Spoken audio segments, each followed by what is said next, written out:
Hey everybody, I found an old recording of me and my friends kind of just talking about whatever, but mainly it was before the 2020 National Championship football game, and we also talked a little bit about the Fair Pay to Play Act as it was becoming more popular, and some random basketball stuff. So I thought I'd go ahead and upload it because why not, and you guys can listen, so enjoy.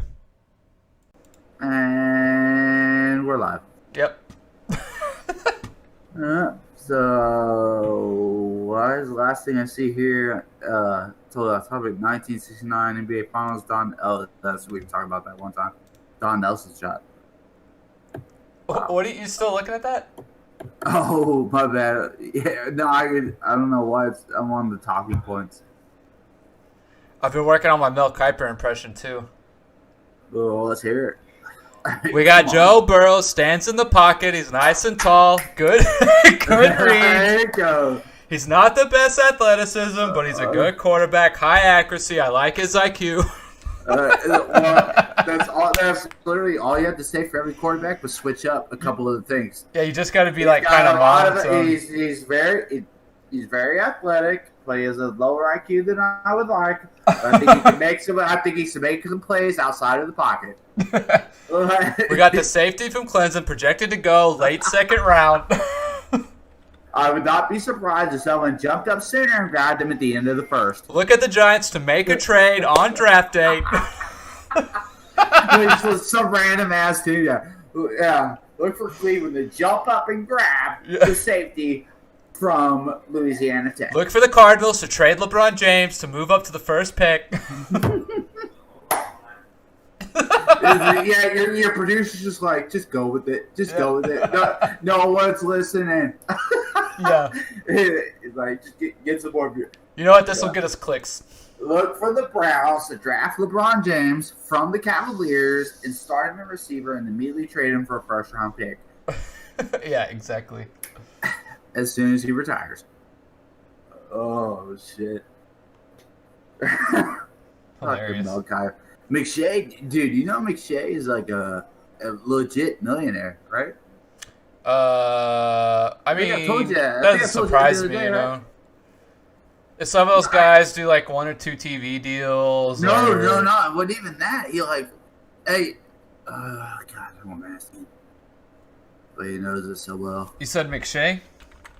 Yeah, I'm pretty. Ian, is it McShay that's a millionaire? Yeah. Todd McShay, right? Realty, yeah. Realty. Maybe he needs to listen to Matt Pelt and what was his name?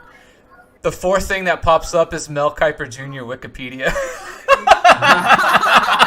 He will always be tied to that guy. Dude, they'll always be tied together, but like, I still like Mel Kiper. Like, he never gets it right. He's so far off a lot.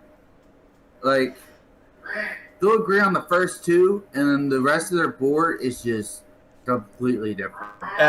What? Tell Ian he is super annoying in the background. Ian, we can all hear you. You're super annoying in the background. Alright, good. Nick wants to learn anything, you should listen to him now. Yeah, it doesn't exist anymore. Yeah, if you want to talk, get on or don't talk anymore. You're interrupting it. Is Ian trying to ruin our thing? Is that what he's doing? Hey, Ian. Is he being salty? Are you being salty?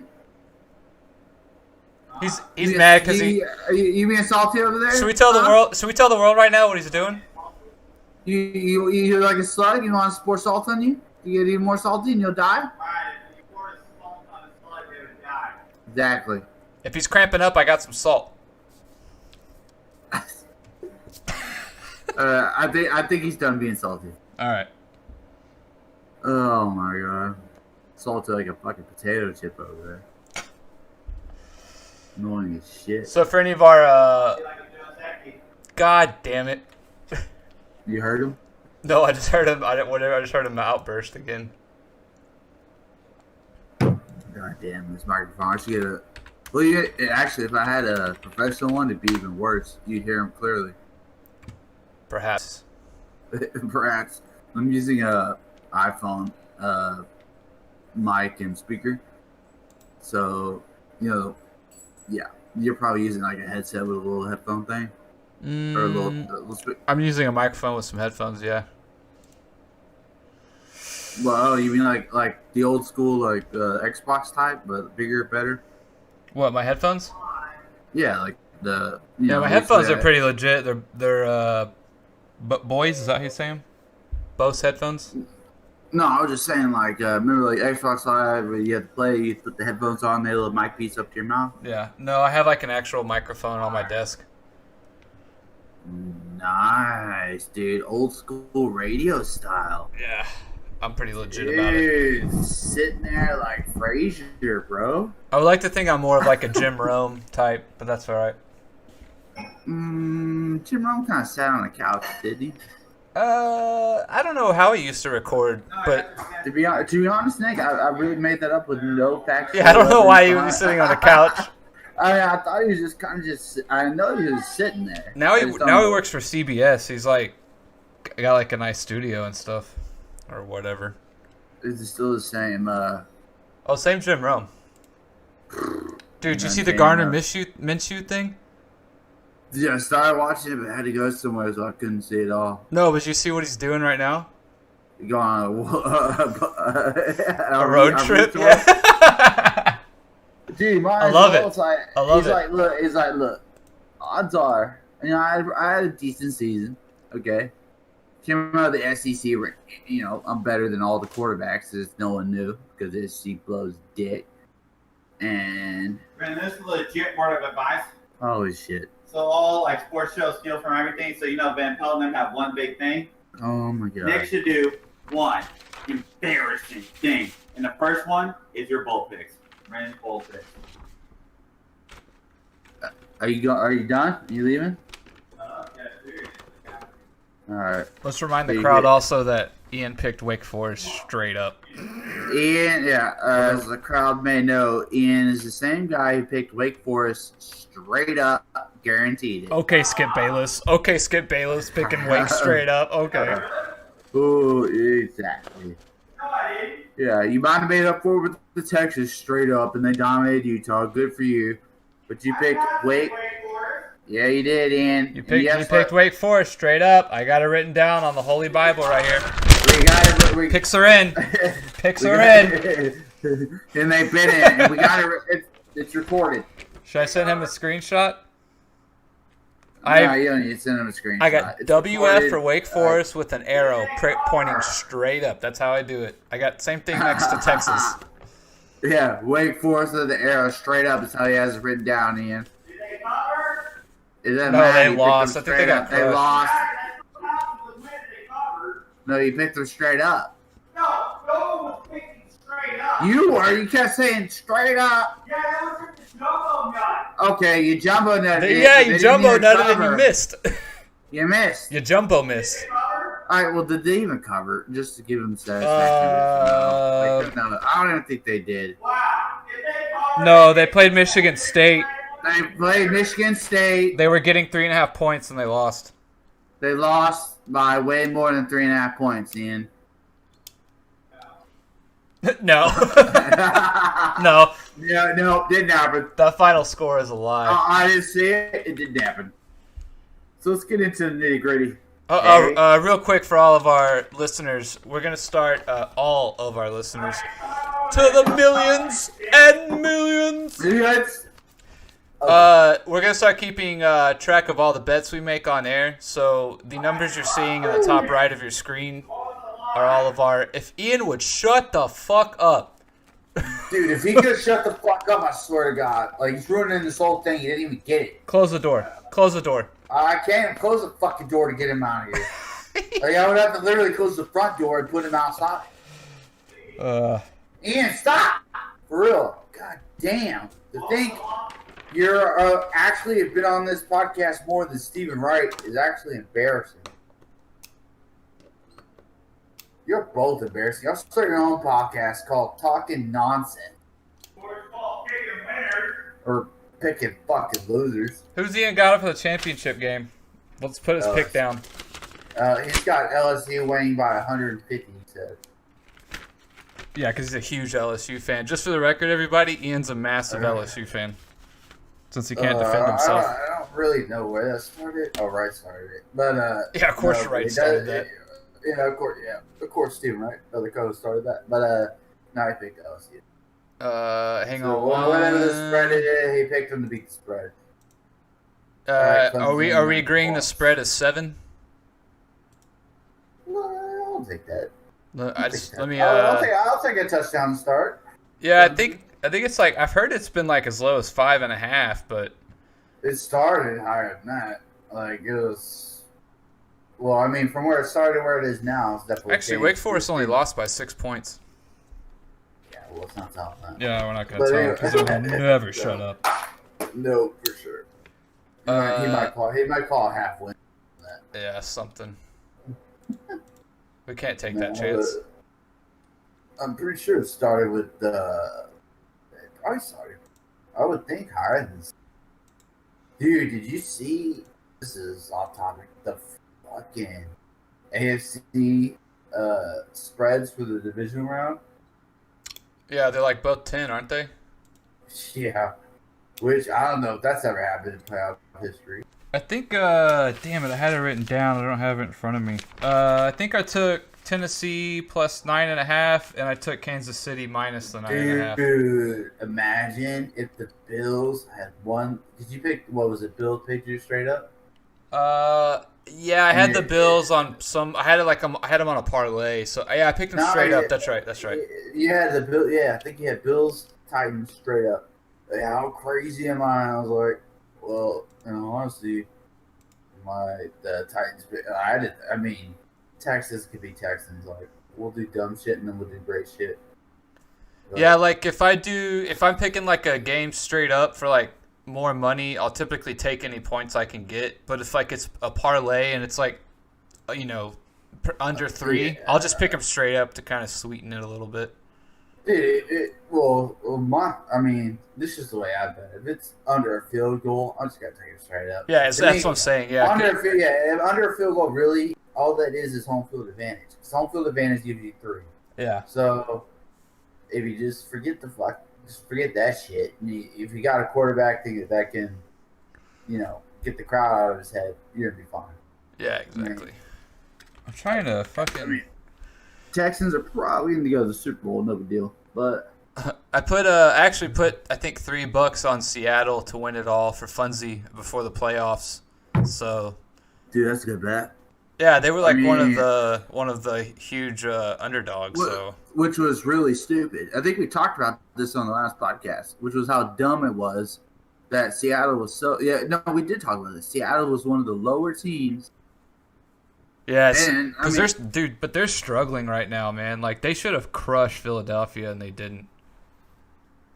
True, but I think that problem is we're trying to get Marshawn Lynch involved. Like I think that's throwing him off a little bit.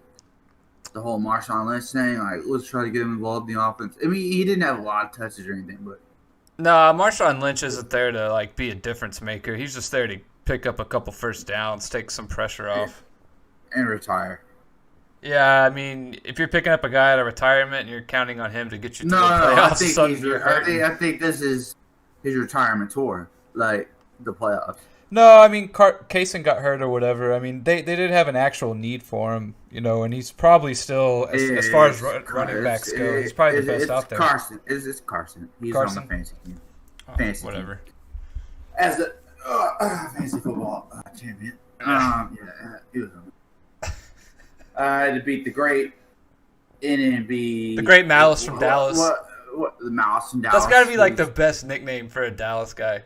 Dude, that was pretty sweet when I first saw it. I just didn't want to give you credit ever. Yeah, I remember I came up with it a few years ago and I was like, what the hell rhymes with Dallas? And like, it was like Malice. And I was like, yes. Not going to lie, I would have never thought. Like, I would be like, nothing rhymes with Dallas. Yeah, I remember sitting there for like quite a while trying to think of something, and I was like, at last, Dallas? I was like, no, that don't work. Oh, the Callus from Dallas? Yeah, actually, that's not a bad one. The Callus, like the little annoying ass. I'm going to outwork you. Yeah, the annoying thing on your fucking. Oh my god. All right, the spread is 6. That's my dog. The spread is 6. Who's he got? Whoever Dallas is playing, or whoever Dallas is playing, he's got Dallas. Dallas. I mean, his name is Mav, so. Right. So he's got the guy who wants to be the next James Harden. Dude, James Harden can't pass like Doncic. Come on, bro. I mean, off night was what 43, 10, and 10. That was lame. Is that what he had tonight? It was embarrassing. Yeah. Did he get the triple? Yeah, he got the triple, but it's like, dude, Harden, you're better. Y'all, 38 points per game, Harden. You're embarrassing yourself. What is the regular season record for points per game? It's gotta be Will Chamberlain, 50, right? Yeah, but he don't count, dude. He's playing against a bunch of fucking exactly. 5'8" small white guys. dudes who are like, doing the mic and drill and shit. And they're all 6 feet under him, and he's just gonna dunk on them. That's what I always say. Like, Will Chamberlain's one. No, he ain't. Fuck Bill Russell. Points per game this season, number 1. Hold on, let me make sure I get this right. They got an asterisk next to his name, so I gotta see what it's about. It might have been ABA. Yeah, it's all Wilt Chamberlain. Yeah, Wilt Chamberlain. Like, fuck all that shit. And So, and I think MJ's up there a lot. Like, they're in the mid-30s. So Wilt Chamberlain is 1, 2, and 3 at 50 points, a little under 45, 38. And this is all, that's all 1961, Right, for the and record, 62, and 63. Harden's at 38 right now. So, put that in perspective. If Harden can keep doing what he's doing, he'll come in 4th. And 1, 2, and 3 are Wilt. In fact, Basketball Reference already has him up there at number 4 for the season he's doing right now. And 1, 2, and 3 are Wilt Chamberlain. Number 5 is Wilt Chamberlain at just under 38. Harden right now is at 38.38. Jordan. Yeah, I feel Jordan like was number. Jordan's coming in. If you let me finish, I will say the list. All right. But before you finish, I know T-Mac's going to be up there in 33. All right. So you had Wilt, James Harden. If he can stay above 38, he'll stay at number 4 all time, which I think would actually. I just think, in terms of like actually scoring the ball, points per game, James Harden would be number 1. In my mind. Amen, brother. I mean, when you just have to like turn around and dump the ball in, I mean, you're probably. I couldn't agree more on that. You're the most dominant player, yes, but like, is that really like points per game? Like, is that really what we're trying to like argue here? And the way James Harden's doing it from 3 and all that shit. Did you ever hear the stories when Will went to the Lakers, right? Mm-hmm. Yeah. Do you ever hear the stories like he would stay out all night, be drunk as shit, and just come into practice? Like he didn't care. He was just so damn humongous. Could have used that sleep when he played Bill Russell and he whooped his ass. Dude, like, honest to God, Bill Russell is one of them. Like, people are gonna disagree if they're listening. But Bill Russell is one of the most overrated motherfuckers on the planet to me. I don't know. He seems like he got a billion rings. Yeah, cool. But you ever watch him play? Like, man, he was really athletic for a big dude, man. Yeah, you player coached. I mean, that's pretty legit. I would say he was probably more athletic than Wilt Chamberlain.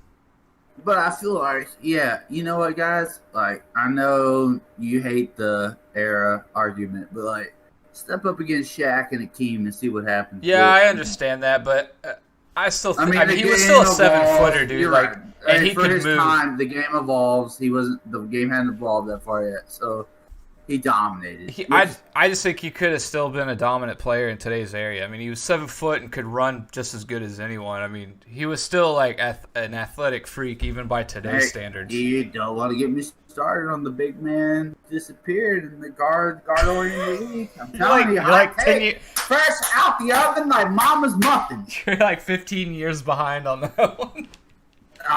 Dude, actually, what's funny is me and you were laughing because we heard it was on TV today. I don't know what show we heard it. We just started laughing because I was like, dude, because somebody said like, it's a guard-oriented league now right now. I was like, yep. Which is true because we all grew up with like kind of like what. Well, me and you know, we're like 31, so we grew up into Karl Malone, into Hakeem Olajuwon. Oh my god, these fucking ads, dude. You got ads in anything? No, I just fucking hate the ads. Like, hold on a second. Let me fucking read They this. Google shit. Yeah, no, it's just. Oh, Nick. No, go away. Go away. Make sure I got this lined up right. Go away. Singing Frozen. Is that still what he's doing? Who, Ian? Yeah, horrible. No, I was watching Frozen 2 with his wife. She's... What the wife sees. Alright, where were we? Right, Oh, yeah. So James Harden. Hold on, wait. Let me finish off this list since I gotta finish it now. Then you got Dirk next 22. Just kidding. Wait. Oh, I was just joking. Dirk's not even in the top 35. I thought he said at 22, and I heard he said the next 22. Does he make an appearance anywhere? He's got to somewhere. Yeah, he didn't score over 30 a game, did he? There was one year he was, I think, pretty damn close. Gilbert Arenas. Dude, for real, like He's way down. Oh, shit. Luka Doncic right now would be 87. What's he at? 29.66 right now. Child's play. Come on, where's Dirk? Maybe I missed him.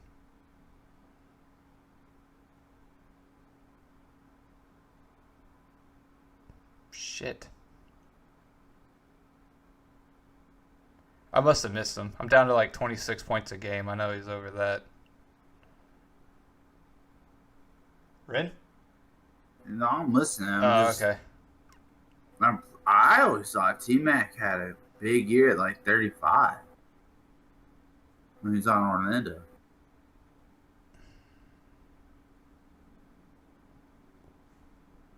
Maybe 35 was pushing him. Maybe like 33. Could have swore Dirk had a year where he was like 28, 29 points. Nick, we're talking about the 30s here. You know, the Kobe's, T-Macs, the Greats, the Hardens.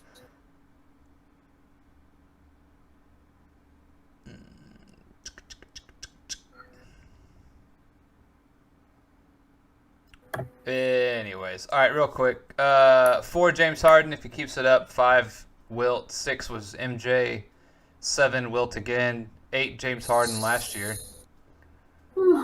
So Harden's already top 7, even if he falls off this year. So as we can just put into conclusion that James Harden finishes this year with 38 or more, he is better than Michael Jordan and probably the greatest of all time. I cannot confirm that.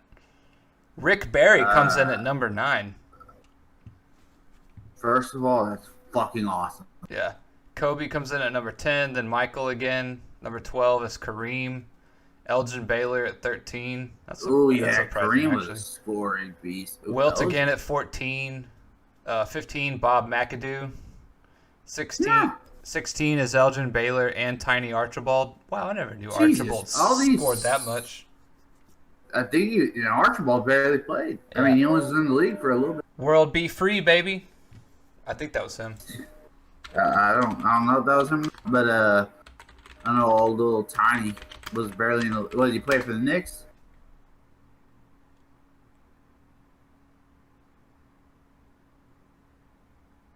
Oh no, World Be Free was a totally different guy. Really flaunting our knowledge here. Yeah, well, that's what we do. So, but they were both the same. I think they were like both smaller guys. Yeah, 6'2" was World Be Free. Where was that? Oh yeah, number 18, Michael Jordan. 19, Wilt again. Charlie Scott. Charlie Scott coming in at 20. Who the fuck is Charlie Scott? I don't know. White? Charlie Scott? I don't know. Charles Thomas Scott. Hey Siri. Right-handed. Hey Siri. There's no pictures of him. Travis Scott is black as hell. Okay, anyways. He's like Wesley Snipes black. Black. But well.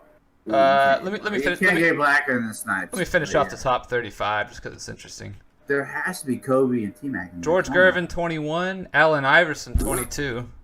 Oh, we're go. Bernard King 23, MJ at 24 and 25. George Gervin the Iceman again at 26. Get out of here. T-Mac 27. Well, what was it? 32.09. Not bad. I mean, yeah, I thought it was 35. That's Kevin not Durant bad. comes in at 28. Julius Erving, number 29. Kareem Abdul-Jabbar, number 30. Walt Bellamy at 31. You have to remember, some of these guys were ABA too. This is NBA and ABA records. Yeah, he was an ABA guy. Played in both though. I'm about to say, seriously impressive. Wait, who'd you name before Walt Bellamy? Kareem again. For him. Dr. J. Durant before him. Yeah, dude. Julius is literally, in my mind, has always been him and Oscar Robertson have always been the most underrated players of all time. Because there's like the saying that they're just not flashy if you ask people who the best player is, they'll say MJ. Well, but if you ask all the players, sorry. would you let me get out a fucking sentence? God damn it! Right. Yeah, go ahead. Sorry, go ahead. If you ask everyone who the best player is, they say MJ. But if you ask all the players who the best player was, they all say Oscar Robertson. That's what I was thinking. I mean, at first I said Dr. J with a flashy. I was thinking of pretty much Oscar Robertson, but yeah, no, Dr. J was flashy as shit. But he was what, half ABA, half NBA? Yeah, 1961-62 is when he set this record. Yeah, he probably did in the ABA. So that was the AA. Wait. Nope, that was the NBA. Oh, Julius, you dirty rat. No, that's Walt Bellamy I was talking about. Julius. The great Walt Bellamy. Yeah. You don't know him because you don't know shit about basketball. That's why. Let's see. When Julius had his best scoring record, that was 72-73. He was in the ABA. What a scrub. Yeah. What a scrub. I mean, he was. What do you think about it when he came to the NBA? All right, you ready? After Walt Bellamy at 31, Russell Westbrook at 32. Get his ass out of here. As a Houston fan, I've watched him play. The only reason he scored so many fucking points on Oklahoma City is because he literally had no one. This is when Durant. Yeah, but still, I mean, his efficiencies were pretty good overall, and he did a fuck ton. Let me tell you this, Nick. Me and you and Russell Westbrook enter a 3-point contest. He's coming in third. Yeah, no doubt. But that's not his thing. That's not his game. That's like saying, well, if we shot free throws against Shaq, we'd win. You know, like, well, okay, Shaq's gonna score 30 points. But do you realize the extreme you just went to by comparing Russell Westbrook's outside shooting to free throws? I mean, or 3-point contest or whatever. I mean, I just think what made me the most mad was when we started averaging those triple doubles. I'd probably be Dr. J in a 3-point contest. I don't think even he was that good of a shooter. Well, I think the 3-point line was just coming. Was it even around? I'd take Magic Johnson down in a 3-point contest. Well, Magic Johnson probably shot about 3 in his career. That's what I mean. Like, some guys, the 3 is not their strength. It's not their game. Well, you know? I mean, also, it wasn't even in the game. Like, I don't think Dr. J went in the game until, like, the end of his career, maybe? Yeah, I think you're right. Because of, like, the 80s. I think he came into the league in the 80s. And then after Russell at 32, it's Kobe again at 33, then Rick Barry again at 34, and then MJ rounds off the top 35. Hey, who is this Kobe? This Kobe guy. It's an interesting name. I've heard it before. Beef? Kobe Beef. The 3-point line was first tested at the college gate level in 1945 at 21 feet. Oh, it took him a long time to get to the NBA then. A 1-game experiment. Wow. And then there was another 1-game experiment in 1958. But the thing is, you have a 1-game experiment. None of these guys have been practicing that. They're shooting it. Fucking bringing the shit out of it. 23-foot line. When was it officially implemented? I want to say the 80, maybe late 70s or 80. Like early 80s. The ABL? Is that this? That's not the ABA. No, it's not. The ABL implemented it in 1961 at 25 feet. And then the Eastern Professional Basketball League followed in 63-64. The ABA put it in 1967-68. Which means that the NBA probably put it in late 70s. ABA Commissioner George Mikan. I didn't know that he ran the NBA or the ABA. Shit. Dude. During the 70s, ABA used it along with the slam dunk contest. That's cool. Yeah, oh, no, dude, just the slam dunk. They put a lot of shit. During the 70s, I guess in the 70s, you couldn't dunk in the NBA. That ain't right. Yeah. No, it is. You had to lay it up, and they put it in NCAA because it started in NCAA because they were mad about somebody on UCLA, so they had to keep laying it up. They couldn't dunk it. It was UCLA was in dominance at the time, so maybe it's Abdul Jabbar. When was this? It says that during the 1970s, the ABA used the three-point shot along with the slam dunk as a marketing tool to compete with the NBA. Its ninth and final season concluded in 1976. The one you said they couldn't dunk when? Say it again. You're saying they could not dunk it. What? Well, it says that the ABA used the three-point shot and the slam dunk as a marketing tool to compete with the NBA. So I was saying, like, I didn't know you couldn't dunk in the NBA in the 70s. No. You could. Well, I thought it was like the 60s or something. I know there's a time period, and they stopped. It was UCLA. They're just like, nah, this ain't fair because UCLA, that run a big man. Yeah. And like, no more dunking. And so it's just like, okay, we're doing the same thing. We're just lay it up. Which is stupid. Looks like in 79, they officially put in the three-point line in the NBA. Almost nailed it. Late 70s, early 80s. Gotta pick time next time, man. Hold up. I get my phone. 1 second. So for those of you who don't know, the record that's on the top right of our wallpaper is our records or bets that we're going to make, and we're going to keep track of them. So as we can see, I went 26-14 during the bowl season. Very respectable. Ian went 19-10. Very respectable. Rin went 18-22. You're going to lose money doing that. You can't do that very long. Man, I could have swore Dirk at some point had close to a 30-point season. Yeah. Have you been talking this whole time? Yeah, our stream's been going for about... No. I was just saying, I told you to hold on because... I was just telling everybody what the numbers are in the top right corner in case for all the total of 0 people that are watching so they all know. Well, all 0 people might know that number 2 Duke might lose to Georgia Tech tonight. It's a close game alert.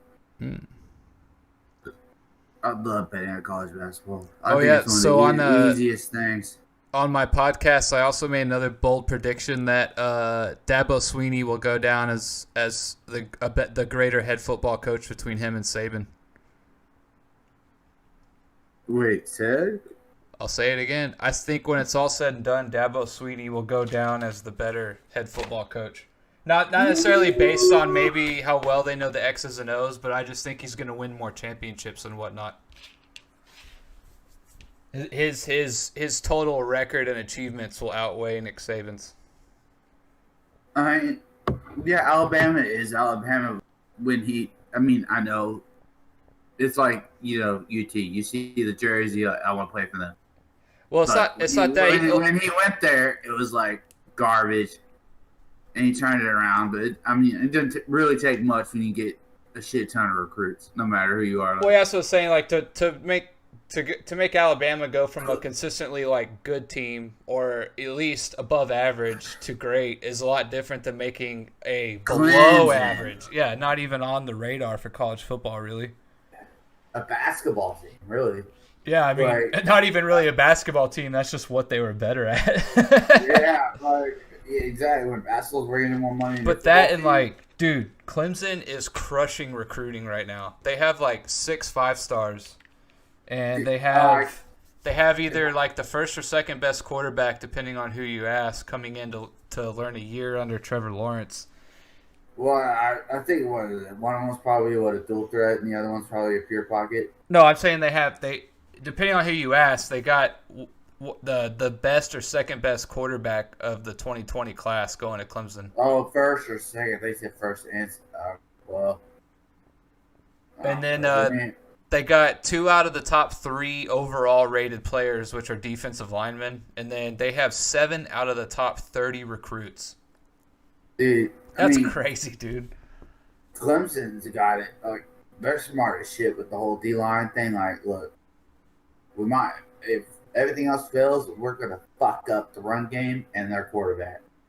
Yeah, so, and then they're in the ACC too. So I mean, that's just a path of least resistance. They're gonna be in the college football playoff for the foreseeable future. Which is crazy because, dude, the ACC when we were growing up, you think about it like Florida State, Miami, Virginia Tech, like Miami. Yeah, like those 3 were just juggernauts. Or at least one of them was like really good every year. Oh, for sure. And then Virginia Tech. Let's be honest, they just had Vic for a couple of years. Well, and I forget the guy's name, but he had the name Marcus Vic. Not that Marcus Vic did anything, but like they're just a really great defensive team for a long time. They always block kicks, always returns. Like, yeah, who knows? Mac Brown at North Carolina. Who knows? Maybe what he'll be able to do. I don't know, man. I think the problem with the old coaches is like it's hard for them to adapt to the whole X's and O's of the whole new like offensive schemes and shit. Like, dude, you can't say that. Those guys wouldn't even be there if they were that bad. Yeah, that's true. Mac Brown almost beat Clemson, man. That's true. And you're talking about it's still the same game. When you're talking about the Pac-12 the other day, like Arizona State is going to be dominant next year. Watch. Yeah, I see some people saying that. I don't know where it's coming from. I guess I haven't been paying close enough attention to him. It's coming from my boy Jim Harper. Shout out. Yeah, he graduated ASU. Yeah, so I was saying that when it's all said and done, Dabo Swinney might actually be more accomplished than Nick Saban. Dude, I don't know the thing about it. Nick Saban has 7? No, he has 6. Dude, Dabo Swinney's already got 2 or 3. 2. He's been in 3. He's gone 4 out of the last 5 years. He's gone to the last game of the year. Okay, so him and Alabama played 3 times? He's won 2 of those, I know. I already did all this research. Let me look it up again real quick. Nick, I keep the research on the top of my dome.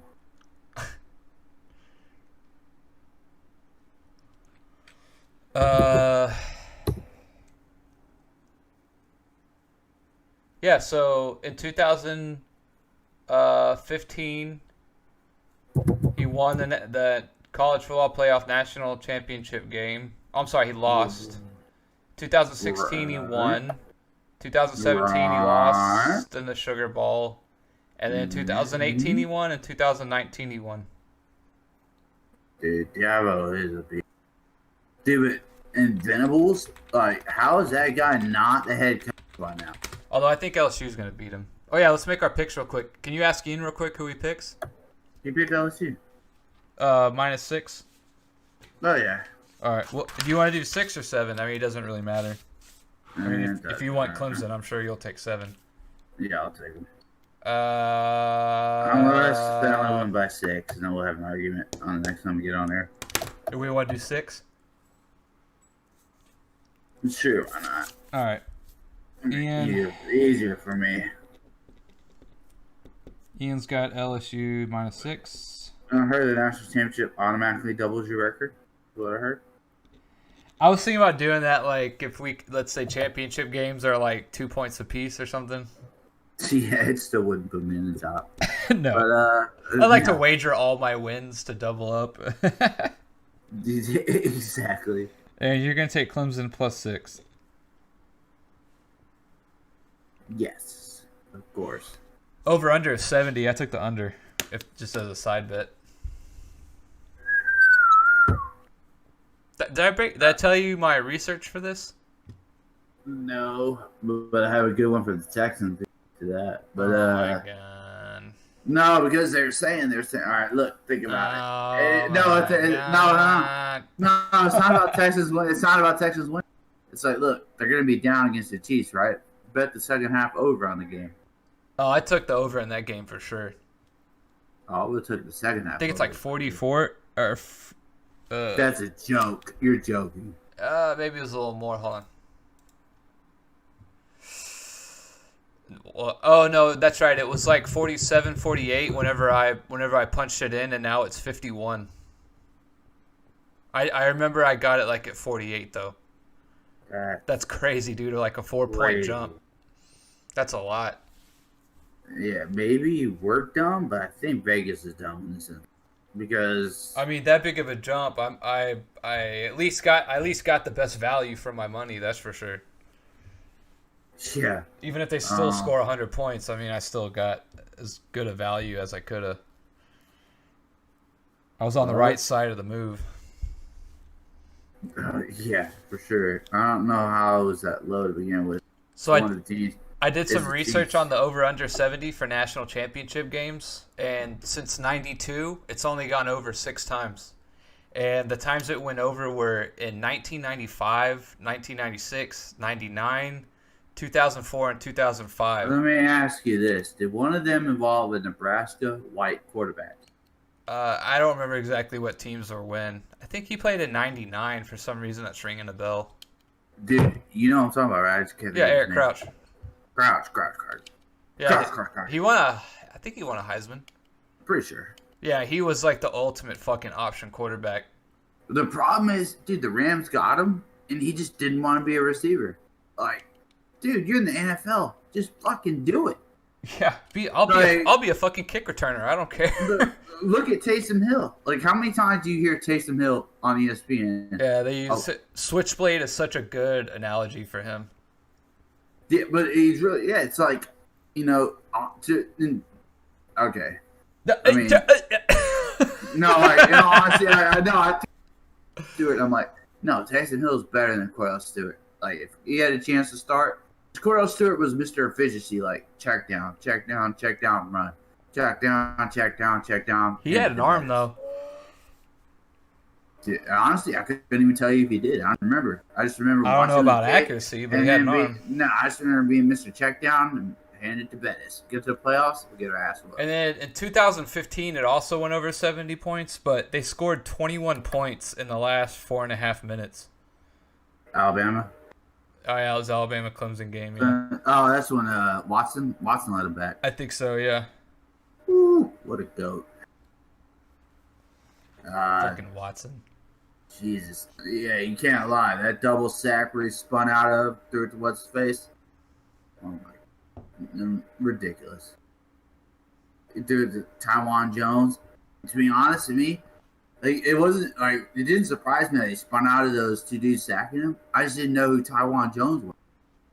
That's the guy he threw to? I was like, who the hell is this guy?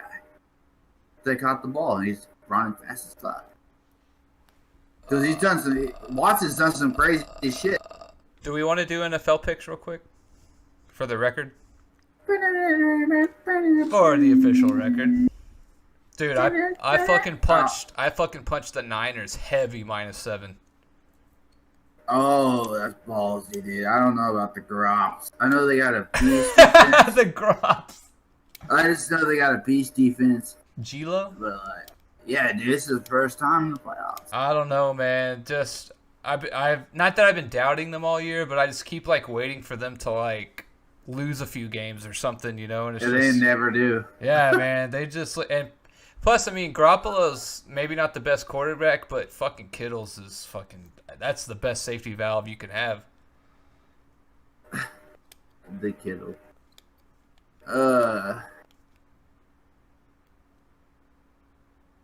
Wait, Kittles. Oh, Kittles. The tight end. Tight Right? end, Yeah. tight end. He was also on my fantasy team, guys. In case You were thinking you're thinking of Kerry Kittles or something? Well, no, I'm thinking of Kitty Cat Kittles. Like, who the hell? I was like, Kerry shit, Kittles, name I drop. got, yeah, Kerry Kittles. Nuts. Well, Shout out to the you don't have to nuts, make shout a out to the pick, nuts, but I- shout out to the nuts, God nuts, damn it. nuts, nuts. All right, who are they playing? Minnesota. I'm Oh. taking the Niners fucking heavy. That 7 points, dog. I don't know, man. You got it should be at least 10. You're gonna tell me you're at the 49ers, and the 49ers are -7. You're gonna tell me that New Orleans was giving up 8.5 points to Minnesota, but San Fran's only giving up 7? I don't know about that, man. That don't sound right to me. Here's what I think. 1, San Francisco at home, better defense than Saints. 2 weeks off, rested. 2, yeah, You got rested. Jimmy Garoppolo standing in the pocket, looking deep for the accuracy. Kittle coming across the middle, safety valve in the flat. You got him all day. Spreads the defense. Oh my God! But then you take a look at Then someone like you Cousins. you got Cousins. You know, he's Not been the known best to show- arm, he's been not the known- best he's been accuracy, but has a knack to get the job done. He has the knack to get a great contract every year by getting his what's it called? Oh shit! By getting the what's it called when you give a he has the knack for get the franchise tag every year, but he has the knack for also losing big games. That is Kirk Cousins. So I just went Jim Rome. I just switched over. I switched over. His I'm what's that? working Jim Rome. I'm Frank Caliendo. Whenever he, that's my dude, favorite holy dude. Whenever shit. Caliendo does an impression of Jim Rome, it's gonna be phenomenal. Estrada. Yeah. Rugula. So funny, dude. That guy's hilarious. All right, who you taking, or do you want to wait? No, I'm gonna take Grops for the. You gotta take the Grops, dude. Yeah, G-Lo. G-Lo. Is he in? Can Ian hear you, or should we not ask him? Nah, he's upstairs. No. Yeah. Plus, you got to come on stream and officially make your picks anyway. So Exactly. there's no yelling it through someone else. No, I mean that'd only give you 50% of a pick. Titans and Ravens, 9.5 points. Okay, I'm gonna take the Ravens. Wait. No. I'm taking Tennessee. Yeah, I'm gonna take Tennessee too, dude. Vrabel's kind of just been coaching his ass off. I think Baltimore wins, but I just think Derrick Henry, and I think if you slow it down and you dare it, you don't give Lamar Jackson all day and fucking ball out of control. God, why can't I think of the quarterback's name? It's completely slipping me. Not Lamar Jackson, but Tannehill. Yeah, Your boy Tannehill. I think Tannehill will have a better game. I mean, I know the Ravens are stacked, but UT fan Ian was praising your. Well, he wasn't praising your boy Tannehill. I was like, wait. I was like, he started at receiver and he became quarterback. He goes, yeah. He goes, the last year that he was quarterback, they could have won the Big 12, but literally they blew like 4 games in the fourth quarter. yeah, whatever. Don't want to talk about it. So is this true? I don't quite remember his college career. He was saying, he's like, yeah, dude, the Aggies beat. I do remember we had a couple tough losses. I think there was a game where OU was I think number 1 or 2 or something, and we played them tough for we didn't lose in the fourth quarter, but we actually lost in the third quarter. But we played them even for 3.5 quarters minus 7 minutes in the third quarter. They scored 2 or 3 touchdowns. Like things like that. I remember things like that happening during his career. Yeah. You know, like you play someone like your best football, and then you let 1 or 2 drives like just absolutely kill you. Yeah, he told me it was because they could win the team, but like a lot of games they lost. So we're both taking Tennessee plus 9.5. Yeah, man. We can come back to it. We can come back to it. No, you know what? Give me Baltimore. No! Wah, wah, wah, wah. Oh shit. We did soundboard so bad. I know, man. One of these days, when you sit down, I'll figure out the thing I was trying to do. All right, Texans and Chiefs is 9.5 also. I got the Chiefs. Yeah, I'm going to lay the points on this one. I'm going to take the point. Oh, you kind of have to. I mean, we beat them already. I mean, fully healthy, both teams. It's harder to beat them second time around. True that, and they're the Chiefs, and they're scary as shit. But I do know this for a fact: we can run the ball, and they got the worst run defense, so they can suck a D. Seattle, Green Bay, 3.5. I've seen it at 4. I guess it came down a little bit. Regardless of what this game is, it's hard as fuck to pick. Like I have no confidence in Seattle. I don't know, man. It's hard to say that, and you look at Seattle, and you're like, shit, they beat all these teams, and they destroyed a lot of teams. Unless Metcalf has, like, an amazing game, which I think Green Bay is going to completely take the pass away. Metcalf, they have... sorry. Or no, Metcalf is someone else. They still have... Holy shit, why isn't it skipping up? Lockett? Yeah, is he hurt or no? Is he? Because that would totally sway me more towards Green Bay. Who the fuck has Jimmy Graham? Seattle still? Green Bay. the team they're playing. Oh, what a move. I gotta go Green Bay. Home field, 2 weeks off. I don't trust Seattle, man. It's weird to me to think that Green Bay, that no one talked about once this year, has home field against Seattle, what everybody thought was the tits. And they're there mainly from their defense, not even from Aaron Rodgers. Dude, if you guys seen the name Green Bay receiver right now, I couldn't do it. Because I know Cobb is on, instead of Jimmy Graham. Yeah. Cobb is on Dallas, and, Devontae Green. Is that his name? Devontae Adams. And then Geronimo Allison. And then there's another guy with like a really weird name. Something Scantling. Something Scantling. You said Geronimo something, and you said somebody else has a weird name? Geronimo, yeah, even weirder than him, yeah. Like Valdez Scantling or something. Oh, yeah. Look at that, I'm such a beast. Marquez Valdez Scantling, yeah. Rin was like, name him. I said, no problem. MVD is what they call. I would take Packers minus 3.5. Alright, well then, just go against the grain here and we go Seahawks. So you're trying to make up three wins this weekend. Get you back above 500. Holy shit! Who the hell is coaching? Wait, McCarthy hasn't coached them all year, has he? No. Yeah. He's over there chilling in Dallas, trying to get his shit together. He's like, playoffs, here we come. We got to compete against these scrubs. Well, he's like, hey, I'm going to go to the easiest division in the entire book, in any sport. So I should be able to win. The thing was, all those rumors about him being lazy, like, yeah, he better get that shit straight in Dallas, because Jerry Jones be like, later, bro. All right, we want to jump into the actual main topic we came here for. That's NBA. Oh, yeah, it is NBA, kind of. That's NCAA, isn't it? Yeah, I don't really know the NCAA theme song.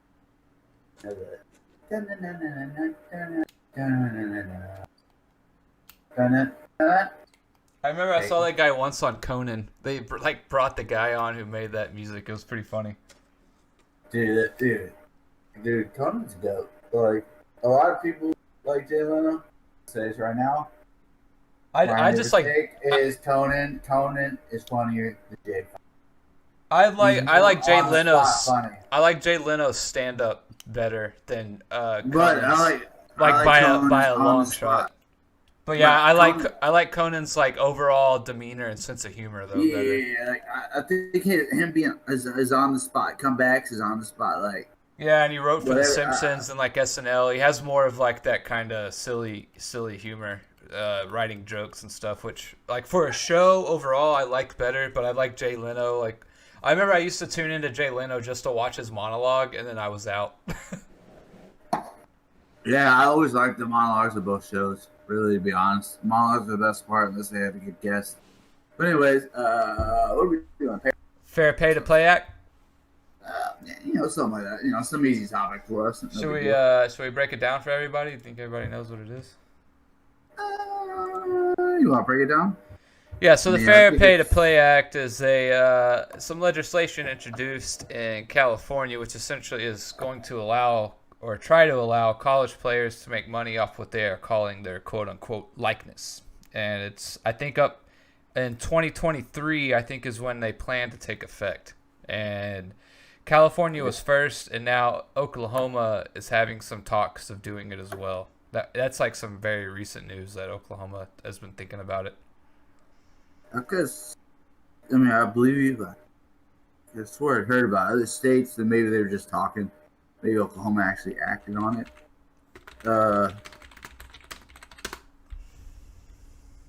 Dude, I think the whole pay for play, like, I don't even know where to start. You got to break this down to like 10 different damn segments. So the main argument is, I don't think that this bill is going to let like outside companies pay players. So I don't think it's like that. I don't think it's like, hey, I think his name's Mark Parker or something, the Oregon CEO or the Nike CEO. Like that's like a good example. Like in Oregon, like I don't think he could be like, I don't think he could be like, hey, come to Oregon, I'll pay you $50,000 or something like that. Yeah, hey, come to Oregon, I'll pay $1 million. I think it has to strictly do with like the player's likeness, and I guess where I don't know quite where the line is, but like let's say Marcus Mariota was at Oregon and I think his name's Mark Parker. I'll just call him Mark Parker for now, but let me get that right because I'm gonna say his name. Nike CEO actually. Yeah, Mark Parker. Yeah, Mark Parker. Like in other words, like if he would be like, hey, Mariota, like we'll give you your own shoe and I'll put you in a Nike commercial, like I don't think that's what it's about, but essentially it's like when like Johnny Manziel and Jadeveon Clowney got in trouble for like doing autographs. It's more like stuff like that, like autographs, jersey sales, like things that are directly tied to the player's name and the quote unquote likeness. To me, like, okay, I understand what you're saying, but like if we started it, let's start in just California. I think a lot of people are going to think California's just going to have a big fucking advantage.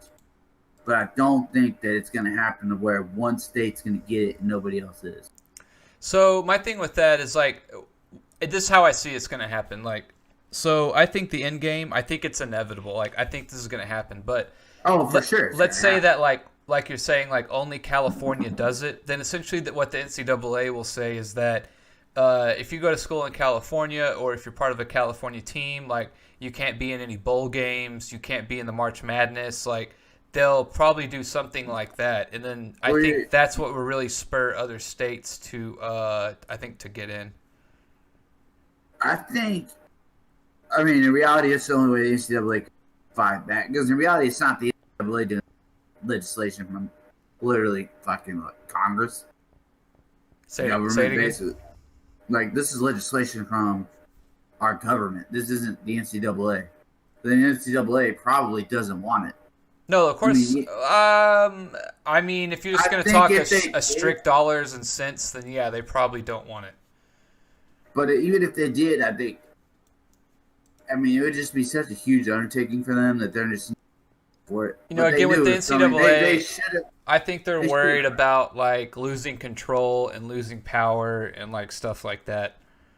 Because I mean, their whole shtick is an oversight committee. You know, it's like if people start doing their own thing, then there's less of a need for them. You know, so yeah, like oh, we're gonna impose the death penalty. Like, yeah, the NCAA, like they fucking oversee everything. But yeah, real quick, I'm looking at some other states. Anthony Gonzalez from Ohio, who was a former Ohio State player, he's proposed a new national law that would allow them to make endorsement money.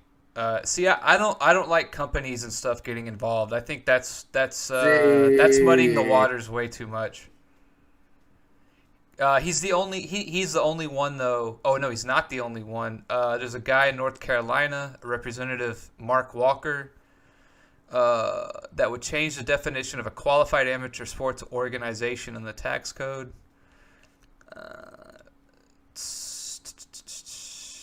Obviously, there's California, Colorado are introducing a bill next year. That it seems like that one's more of making money off their likeness. 2 senators. Those are the guys from Colorado. Florida, there's a Representative Keon McGee. He's talked about it. Illinois. Wow, I didn't know there were this many. Yeah, that's what I was saying. I thought I wanted to say I thought a northern state like New Jersey or somebody had it. Kentucky, Minnesota, Nevada, New York, Pennsylvania, South Carolina, and I also saw Oklahoma was the latest one. This article's a little older, but Oklahoma as well.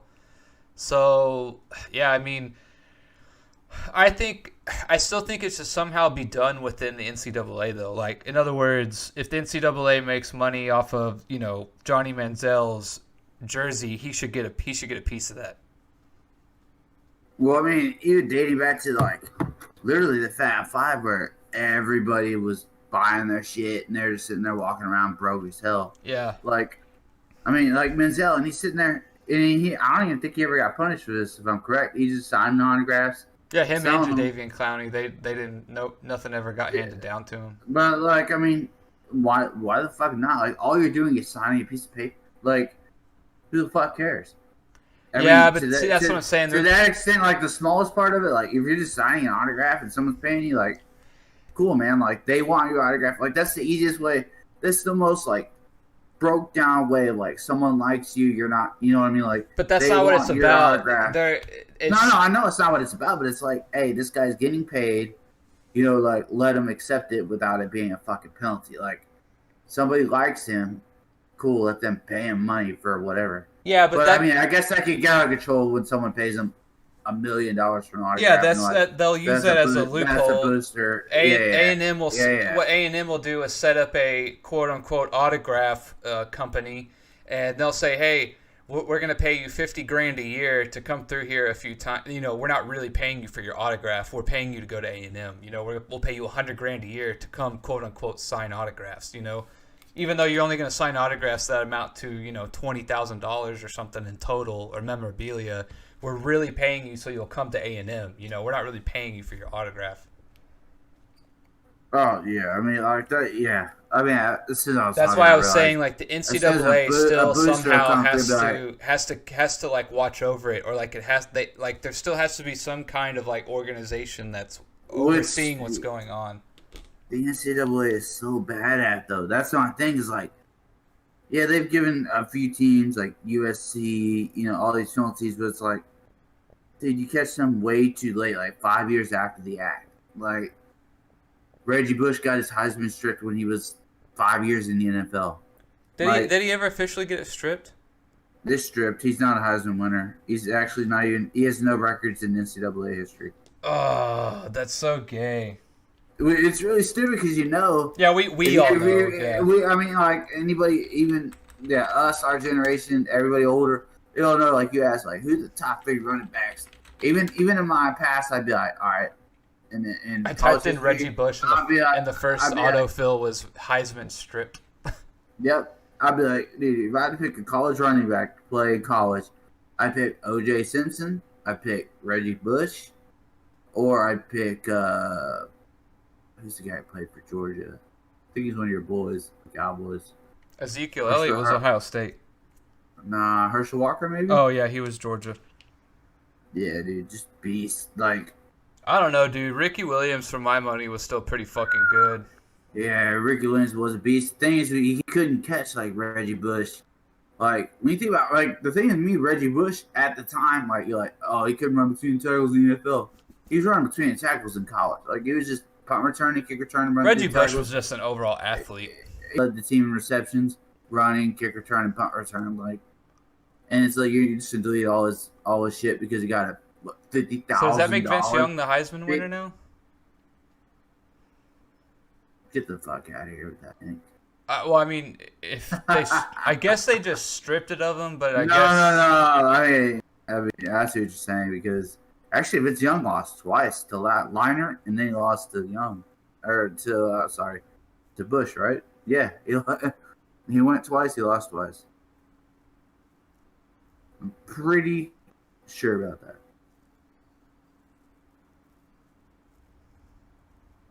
Didn't Vince Young? He said something like, "Hell yeah, I want to be." If they strip it from him or something. He said something like, "Hell yeah, I want it," or "I think I deserve it," or something like that. Wait, he recently said this because like of the Bush stuff. Yeah, I think someone asked him. They were like, "If Reggie Bush has it stripped, like, do you want it?" or something like that. And I think he said something like, "Hell yeah, I want it." Well, I mean, honestly, who the fuck would?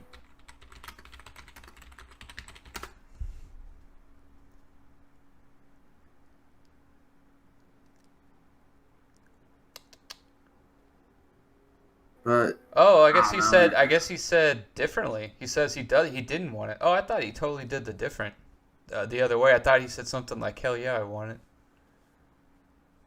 Oh, and then there's another article saying that he does want it. So I don't know. Yeah, dude. I mean, in reality, who wouldn't want the Heisman? Even if he got it by whatever. I don't know. I mean, it's sort of like a pride thing because everyone's sitting there like, you didn't win it, man. But then again, like if I'm sitting there with the Heisman, I'd be like, "Hey, do you have a Heisman, bitch?" No, you don't. Yeah, I think Vince Young did say he wants it at the end of the day, but I think he said something like, "Hell yeah, I want it," but to be fair and square, like Reggie definitely won it and he deserves it. But I guess it was like, if they offered it to you, would you take it? I think he was like, "Yeah, I'd take it." Yeah, I mean, like, yeah, I'd take it, but in reality, everybody knows. And then immediately sell it. Yeah. By the way, I'm in debt. Hey, you want Bush's Heisman? Hey, Bush, how much would you pay me for this? I'll give you 20% just because I feel bad for you. Oh shit, man! It's young. Man. I think Liner had won it the year before. I think Liner won the year before and beat Vince Young. Yeah, that's crazy. Those guys never won a national title, right? Am I remembering that right? Are you talking about USC? Yeah, they did. They won 2. They were going for 3 in a row in Texas. Nick, that's 100% fact, bro. 100% is fact. It? Yes. Okay. They're going for a 3-peat with old Pete Carroll. That's why everybody thought it was a lock. I remember betting. I bet Nick. I mean, not Nick. That's you. I bet my friends that are Texas fans who you could think of, and I just bet everybody. And actually, Ian at the time wasn't even a Longhorn fan. Didn't go on the UT yet, and he was like, "Oh, USC here to kill him." And we were like, "Yeah, no fucking way, Texas is gonna win." And then I bet everybody, and I lost to everybody. It pissed me off. Like Reggie Bush throwing the fucking Bush fumble. Like what? You saw what Kyle Allen did? That reminded me. Like I immediately thought of Bush. Did you not think of that? Maybe not. Remember Kyle Allen? Were you watching Kyle Allen when he threw that fumble? Damn! They even vacated their national championship in 200004. Ooh, that's harsh. Oh, that is harsh. All those guys on that team. That's fucking shitty. Yeah, Pete Carroll's still like, yeah, but I've still won a Super Bowl national title, so I'm still good. Crazy. Dude, Pete Carroll. But My grandma hates Pete Carroll for some reason because like the way he left Whoa, USC. She let's stop knows everything nothing. right now. She knows Get nothing into about this. sports. She knows nothing about sports, but she hates Pete Carroll. I'm like pull up in some like sports car, and like for whatever reason, she like it just didn't it rubbed her the wrong way, I guess, because like he had just like fucked over USC because that was like a big deal when it happened. And so I guess she was just like, you're gonna act like that after you just bailed on your team to go to the pros. I guess like that's all she kind of thought of. I mean, that's hilarious when your grandma. I just think it's funny. It's like, how would you like to be known like to one person who's nothing about sports, but they just hate you? Like. I always ask. Every time we talk sports and like he or anything, she'll just be like, "Oh, I hate that Pete Carroll guy." Like he won't even be part of the conversation, But it's like I just hate that Pete Carroll. How's Luka Doncic? Dude, I hate Pete Carroll. Yeah. Oh, Granny. Grams. Grams. Oh man. Anyways, so the Fair Pay to Play Act, I think as long as the NCAA is overseeing it, I think they should give kids a kickback. To me, I think they need years to develop a way to oversee it. I don't think they're ready at all. I mean, I don't think it'd be that hard, Like if Johnny Manziel wanted to go sign autographs, right? He would have to get approval from the NCAA, and the NCAA would essentially approach that company or whoever was doing it, and they would, I guess, like. They'd have to come up with some kind of market value or pay him for his time per hour, like whatever it would be, right? Like there's definitely a way they could figure out like how much money it's actually worth or how much money he actually made. Give him a small percentage or something like that. Well, my thing, there's always all the behind the scenes already done. Yeah, I mean they get more behind the scenes and. I don't think so. I think it would help. I think it'd help. It'd be a little more transparent. I mean, and also I think you should have to do a cap, right? Like you can't be going off every weekend to go sign autographs to make like more and more and more money. Like I think it should be, you can do like 4 sessions a year, something like that, and like we'll take in like a national average of like how much your autograph sells for at the end of the year, something of that nature. And we'll give you 10% of whatever you sat down to sign autographs for, something of that nature. I mean, I can see that, but it's like my main thing is okay. Everybody's in this big debate, like, oh well, how do you determine who gets what money? If they're strictly paying, not the outside sources of autographs. If they're strictly paying athletes, it's like, dude, I have this solved too. I have this solved too already. All right, so let's say no, it's really easy. Let's say what? I don't. All right, let's say the NCAA at the beginning of the year, right? They decide to pay every single Division I athlete $5,000, just as an example. Every swimmer, huh? Let me stop you right there, real quick, just to make a quick point. Good. That's where I think it's going to be a huge issue because people are going to bitch, like especially football players. Say a football player at UT. Okay, no. Let me give a better example. The UT is good at a lot of sport. Like, not saying that. Like, a football player at Alabama is going to be like, why the fuck is this whatever swimmer getting paid the same amount as me? When football brings in all of our revenue that pays for all of our shit. Well, you didn't let me finish. So I was just saying. All right. So let's say they write every single player, Division I athlete, $5,000. Like if you're a swimmer, lacrosse player, track and field, football, basketball, big, small school, man or woman, like you get $5,000, a check written to you at the beginning of the year. You can spend it on a bus ticket back home for the holidays. You can pay your car insurance. Like essentially, as long as you're not spending it on, like cigarettes and booze or spending it at a strip club, something like that, then essentially it's fair game as long as it's being used for whatever you want or need, extra food, etc. So let's say you have someone like a Johnny Manziel, a Joe Burrows, whoever, right? Once they go to like obviously off their jersey sales and these autograph sessions, they're gonna make that $5,000 really fast. So if as a player, right, you make over $5,000, we'll just make the limit $5,000 as an example. If you make over $5,000, the check that the NCAA or the school wrote you goes back into the quote unquote pool, right?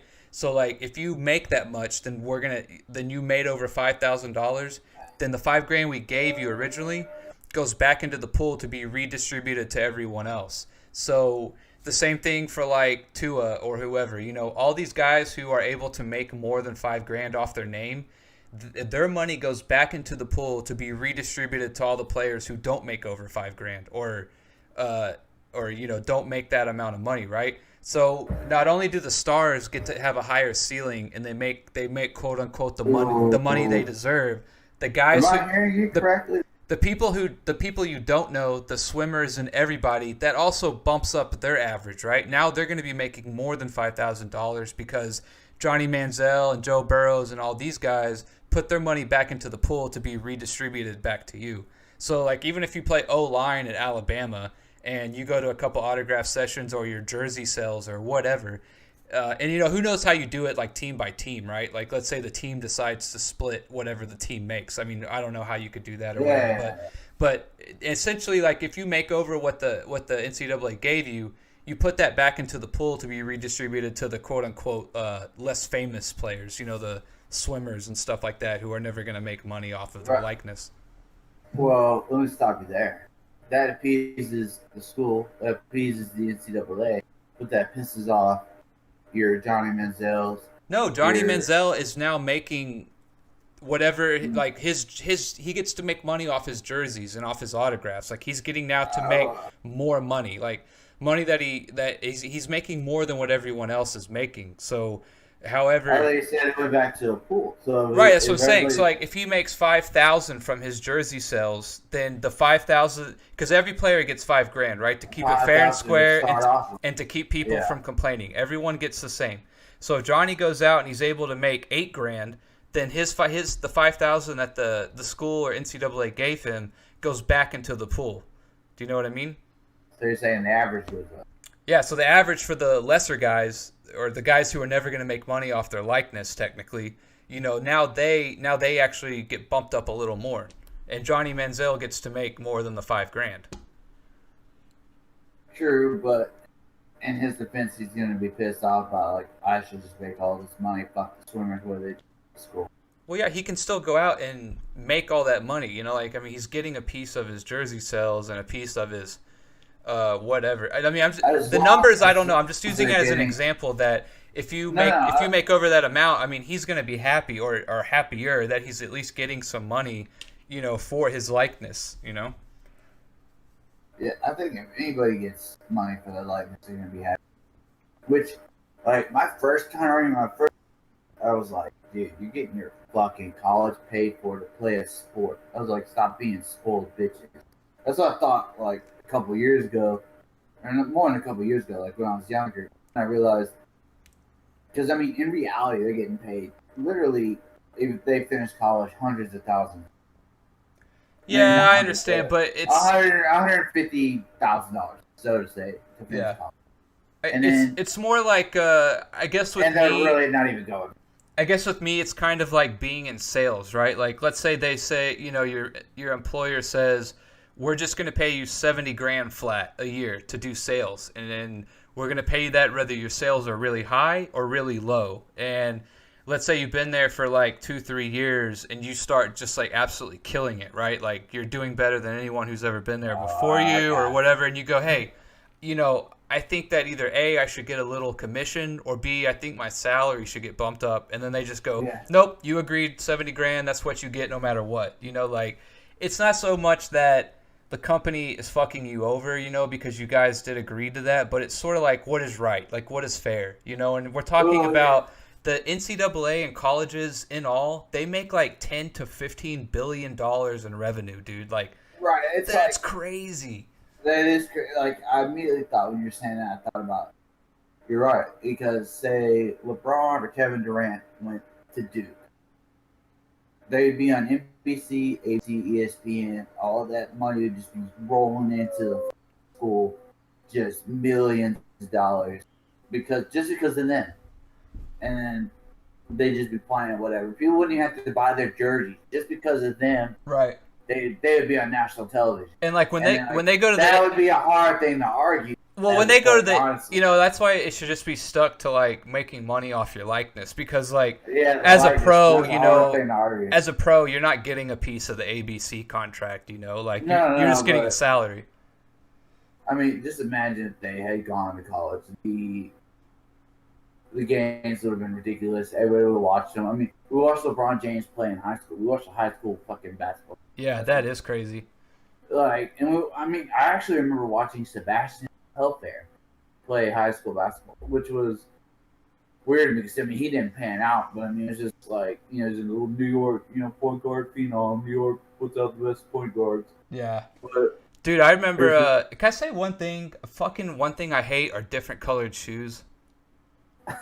There's like this guy on the Bucks, I think. He's got like a lime green and like a hot pink, like two different colored shoes. It just fucking drives me crazy.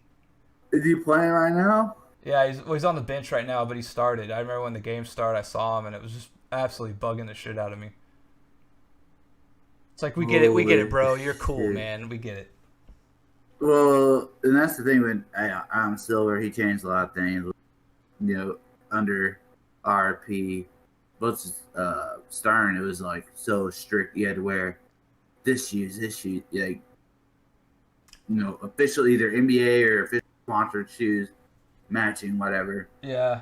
I mean, Silver's been more lenient. I think Silver, he has some crazy ideas, but I think they might actually work. I think the suits idea, at first I hated it, but I think that was a great move for the NBA. Yeah, you don't want a bunch of just. And I hate to say this, but like of all the leagues of guys like dressing, however you want to describe it, like trashy or ghetto or however you want to describe that, right? Like of all the people that I think needed a dress code, I think the NBA needed it the most. Which is weird because, the thing is, you don't see the NFL play, but. Well, I guess you do. I don't know if they have that rule or not, but they're always dressing nice. I'm sure it's a rule somewhat. It has to be. And you look at baseball. Baseball is a whole different thing. It's a Latino white sport. Let's be honest. Hockey? No, baseball. And you look at them, and then you got the Yankees, who used to Garrett Cole from the Astros when he went over there. Had to shave his beard. Yep. Cut his hair. Which Dude. I think is absolutely the dumbest fucking thing I've ever heard. What I just said about the NBA and how they dress, I will say this about the MLB. They probably have how do I put this? Not necessarily trashiest players, but probably the least educated and a lot of those guys just come right out of high school. Straight to the minors and shit. Out of our country. And also because baseball, you could go out and probably drink, after the games and shit. You can go out and party. The clubhouse now being hey, you're under 21. We're all gonna drink after this game, but you. Dude, you remember whenever I took Ian to the Round Rock Express. The Astros Farm Club. What was it like when you went? No, I remember I took Ian. You remember that story where me and Ian went through the baseball and the trash can or whatever? Yeah. Well, it was either before or after that. I got to be a bat boy on 4th of July, and so but what was really cool was I was a bat boy for the visiting team. Which is actually, and no, but right, actually kind of better. Yeah, because you get to do both. Because before the game, I'm in the home dugout, and then in the home locker room, and then afterwards, I'm in the home locker room. But during the game and right before and right after, I have to help the visiting team. And dude, those guys, I didn't really get it at the time. I think it was 8th grade, 7th grade. But those, looking back at the shit they were talking about, man, they were a fucking riot, dude. I just remember the funniest thing. Even at the time, I thought it was funny. But one guy was he's dude, you're like a porn star body. He's like, you look more like a porn star than like a baseball player or something like that. They were like giving him a hard time. Like, dude, they were like, I just remember looking back, like they were just cracking like the dirtiest jokes like the whole time. Like, Dude. really, it was really funny. Dude, just imagine if like me, you, and a couple of our friends were just sitting there, even if it's A-ball, and we're like, dude, we know Yeah, it's dude, like that's the A-ball. life. I mean, I know it's a That's grind. all we'd be doing. Yeah, We'd just be sitting there like, we'd be loving the grind because we're like, dude, we're in A-ball. Like to us, that'd be like mission accomplished. We're done. Like, we accomplished everything in life at A-ball. Yeah. You know what I mean? Like we'd just be loving it and just talking shit. Like, look at this little fairy queen. Yeah, like besides like the length of time, like baseball's definitely got to be the lesser of the major sports in terms like of the physical toll that it takes on you. Oh, for sure. I mean, yeah, so that's why I think it's like when I was trying, trashy wasn't the right word, but like it's so much more relaxed. Like you have a lot more energy to like do things outside of the game. You know, like you know what I mean. Like they just like seem to be like steroids. Yeah, like they just seem to like not give a fuck as much, like in sort of like a bad way, and sometimes a funny way too. But like they just seem to like a lot harder to control. Like they just kind of don't give a fuck. You know what I mean? Which also hurts because you always hear about this guy's pure talent, and then you hear about the guys like Jose Altuve who's watching film every day on every single pitcher on this pitcher, and that's why he hits 340.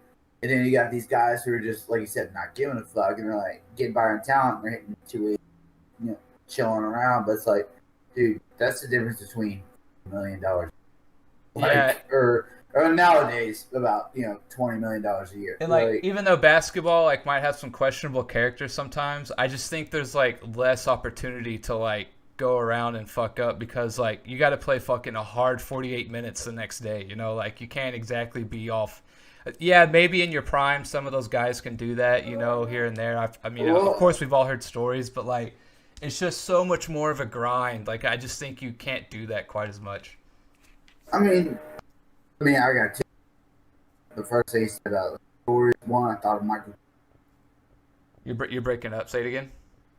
I said, I got two things to say about this. And the first thing I thought of was, you got Michael Jordan who would go out and play golf or gamble and then come back and dominate the next day, which just shows his greatness. But to me, basketball is such a different game than baseball, where you're either good or you're not. Like in baseball, you get studied, you can make yourself better. In basketball, you can grind all summer and make practice your J, but like in baseball, you study film, you do this and that, and like instantly, like in a year. I mean, you see players in baseball all the time just, how the hell this guy go baseball's from a all skill. To yeah, a three, baseball's to all a skill. 320. But like in basketball, I'm saying like if you know how to play basketball, you know how to play. Like you're gonna dominate regardless. Like you don't need to watch tape. Like you need to practice. You get with your teams, whatever. But you're gonna go out there and you're just gonna dominate. Well, that's because basketball is like such a more fluid, like ever evolving game. Like if you can sort of control the game in some way or be good at one or two things, like you can do things to bring value. But like that's what I'm saying. Like in baseball, it's like I could raise my batting average 30 points by just doing this. Like in basketball, not like you're as good as you are. Like you can get better every year, and players have done that, obviously. But I think in baseball, players make that leap within a year. That you see basketball players take like 3-4 years to make. Like usually, you'll see a baseball player come out of nowhere and like this guy, like the guy that beat the Astros in not us, can't say us, in the World Series, beat the Astros. The fuck is he? The third baseman in the Nationals. Where the hell did he come from? Well, I've also realized like the more athletically demanding a sport is, like it's a lot harder to like have your skill set sort of make up that difference, right? Like in baseball, I get what you're saying. Yeah. Baseball's You could be like Altuve, right? Like you could be this tiny guy, but if you can swing the bat and you can catch the ball, like your athleticism isn't necessarily a deciding factor, That's a good point. Just like you Sebastian need Telfair, right? Like probably had all the handles in the world and was probably, I think he was an okay shooter, but like there's just a certain line that he'll never be able to cross because he's 6 foot nothing and he can't jump out of the gym. 6 foot nothing, can't jump. Yeah, I mean, he survived around like. Yeah. Yeah, you're a good 12 and 5 player. That's why someone like Muggsy Bogues is so amazing. But I mean, even he though he was lightning quick, and why he didn't play vertically, he could play horizontally with the best of them. Dude, Muggsy is just always gonna be an outlier in every single thing. Yeah. That guy is insane. Like same with Spud Webb, as small as he was though, but he could jump through the fucking roof, so therefore he's able to do things athletically that give him a chance. Yeah, in reality, if Spud Webb was just a ball handler, he would not have been. Yeah, I mean, yeah, that's what I'm saying. Like, you know, and someone like Steve Nash, that's why, like, his skills had to be so good for him to be, you know, even as good as he was. Guys like that just don't come around very often. I watched a Rockets game, and I was there. It might have been with you. I'm not. Was I with you when somebody walked by us, we asked for an autograph, and they said, "No, I might not have been you. Might have been someone else." No, that wasn't me. Man, I can't remember. You've seen that Calvin Murphy video I took, right? Hold on. Let me finish the story before I forget. Okay. Oh, okay. We're sitting there. We're super early, and I'm watching Steve Nash, and he's on the Suns, and he's doing his he does those drills where he practices his like ridiculous shots that will probably never happen in the game. Yeah. The jump backwards like halfway, laying horizontally, and then shooting it like. Then he just makes all those. Then he makes like 20 straight 3-pointers, and then he doesn't miss a whole shot the entire warm up, and then goes and I'm like, holy fuck! Yeah, like, that shit's crazy. That's just greatness. Like, I sat there and watched players. I was like, dude, somebody. And like, no, nobody even got close to just not like maybe 5 in a row, but that was like Nash was just boom, boom, boom, boom, boom, boom, boom, boom, boom, like nailing them. That's just crazy. Yeah, and I think he's one of the few, what's it called, the 90, 50, 90, 50, 40. 40? Yeah. Yeah. I think your boy Dirk might be in that. Yeah, Dirk's in it. Larry, it was so funny. I think Larry was the first one to do it. And he didn't even shoot a lot of threes. Dirk had better career field goal percentage than Larry. Not many people know that. Well, I mean, Dirk didn't have 5 people on him at times. You're whatever, dude. I mean, you had fucking Parrish, McHale, Danny Ainge, Nick Dennis Johnson. To the millions of people, I want you to say right now. 10 billions! Do you think that Dirk Nowitzki is better than Larry Bird? No, I don't. Okay. Larry Bird is a goddamn. I just was disagreeing with your had 5 people on him at all time thing.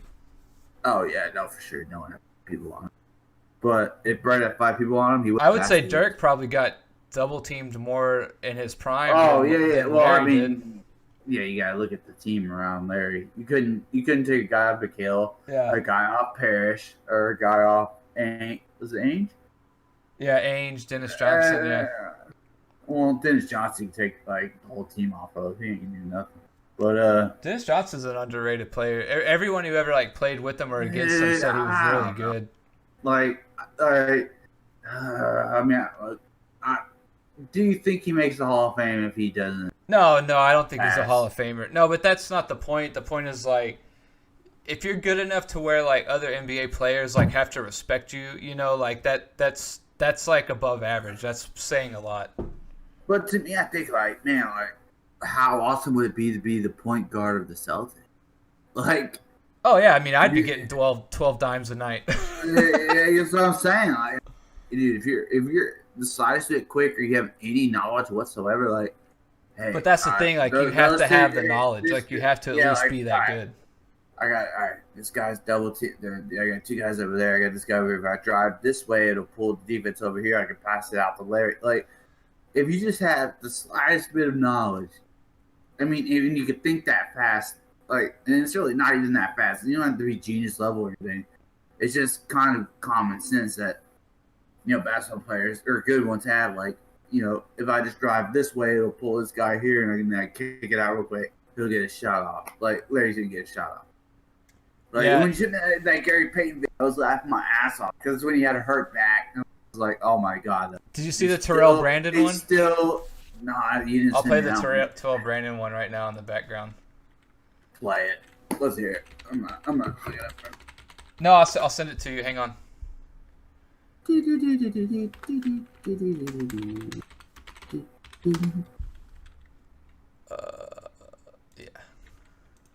All right, I'm sending it in the message. Let me know. Got her. Let's see what we got here. You getting play right now? Yeah, hang on. I'll tell you when. Tell me when, because I was 2 seconds in. Playing in 3, 2, 1.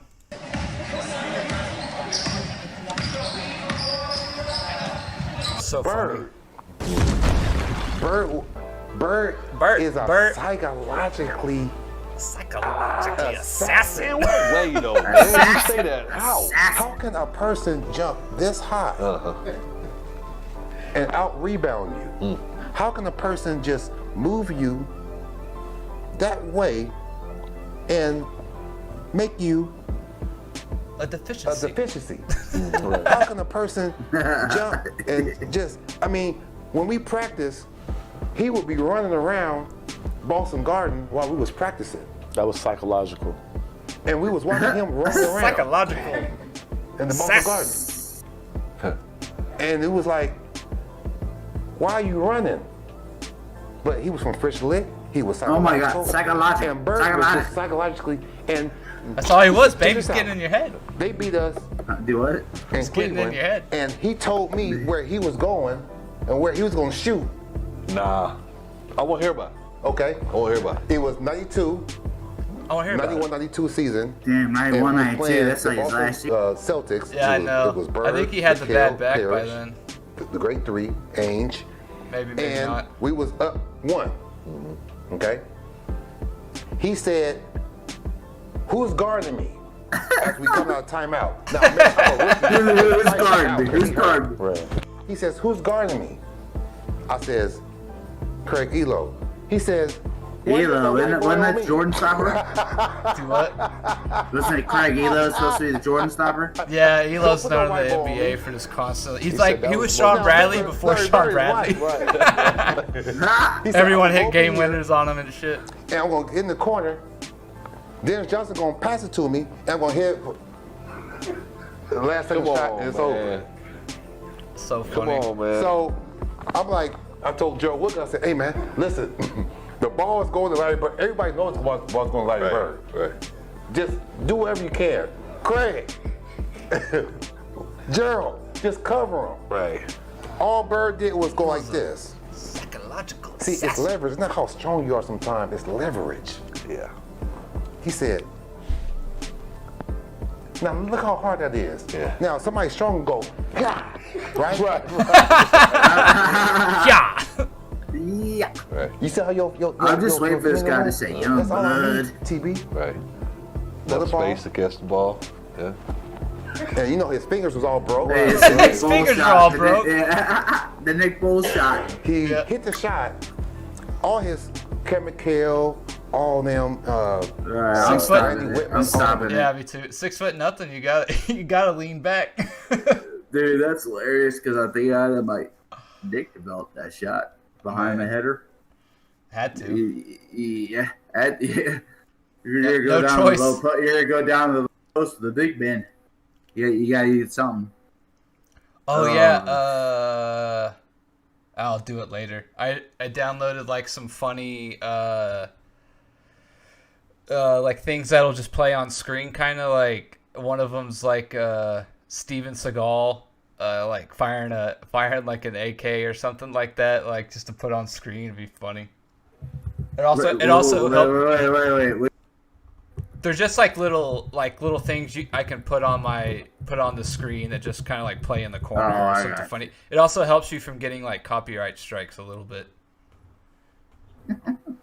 from playing. Yeah, other shit? YouTube's crazy. So I think the way it works, like I think the sound part I think it's an algorithm. Yeah, They because have two things going at once. every video that's uploaded has like an algorithm, I think, or some kind of like code or something attached to it. And so like if you play something for like more than like 5 to 10 seconds and it recognizes the audio and or the video, then they'll like essentially take it down like midstream.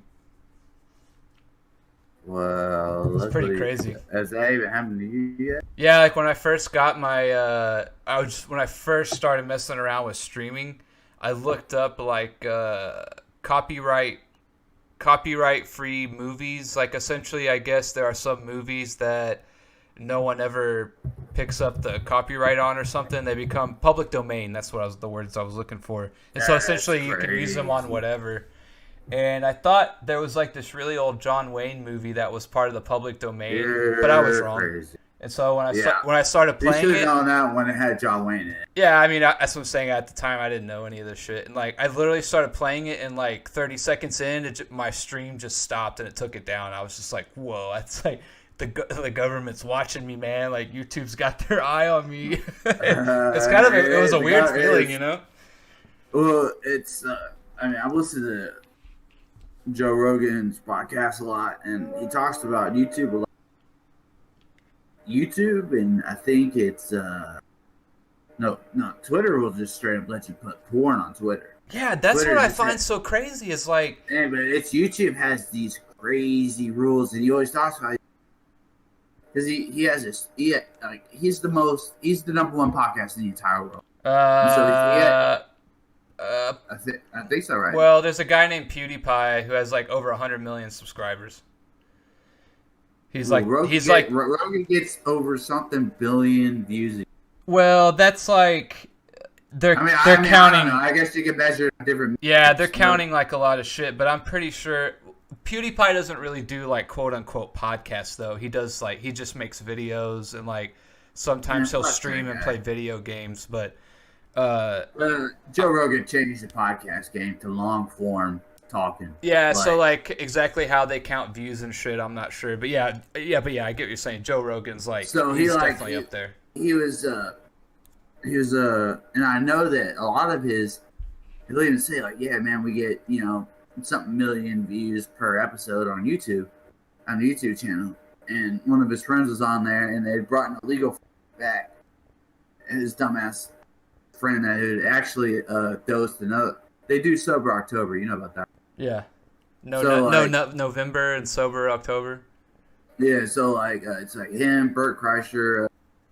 The only other you've probably seen Tom Segura on Netflix. He's hilarious. Bert Kreischer, I don't really think it's funny. Ari Shaffir, I've never seen any of his shit. But Ari had dosed the other Bert Kreischer had gave him Molly without telling him, and it became this huge deal where they kind of got mad at each other, but it was a hilarious thing. It's a great podcast. Damn, that's kind of fucked up though. Yeah, that was the whole thing. Like they were all like, "Dude, you can't dose someone. Like you can't fucking So it's a big deal. So like they're all talking about it. The end of October is like, and I just now listened to it in December, early January, and Ari Shaffir was there, and he had came back from some country where they had an outbreak of something. And he had brought some fruit back. I don't know if the fruit was either drug whatever or might have an outbreak of whatever.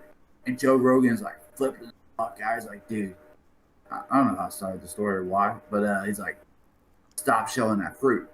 And he goes, dude, don't bring that fruit up. And the other guys is one of those dudes because he dosed his friend. Was my point.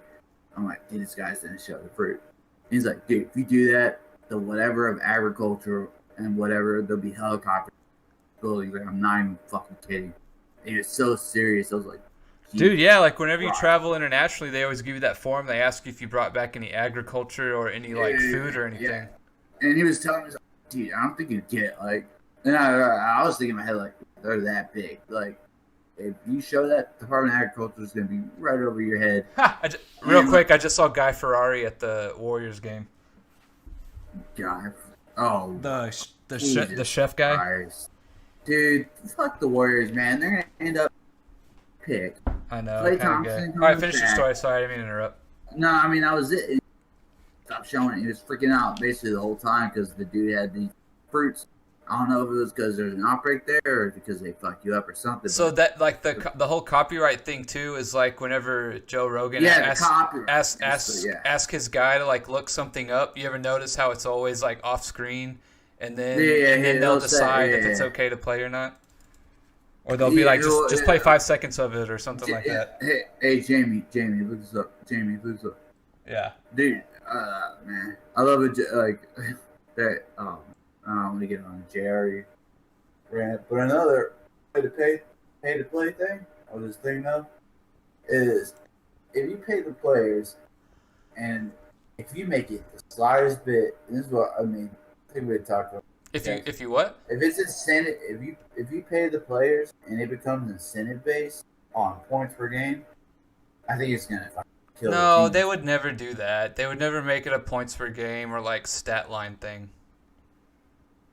Oh, good. I don't know. I don't even know where you get that from, but that would never be part of it. It became like, okay, you got I guess performance based. Like, I guess you could do that with swimmers. You could sports are already performance based. Like, you could do that with anybody but basketball. I think. They're not. They would never do that. That's like just purposely trying to make it more confusing and even more muddied. I guess, but in reality, what other sport would have a problem with it besides basketball? What do you mean? I mean, you could do it with baseball. I'm saying, like, why would you do that though? I mean, it's just sort of like there's no reason for it. I just have this like I was saying, this gut feeling that's gonna trickle down the boosters. Then it'll become coaches getting paid, and they'll be like... Remember, it's just supposed to be off their likeness, not like off performance or off anything else. I just tipping point. Like, it's going to go... I think it's going to get ridiculous.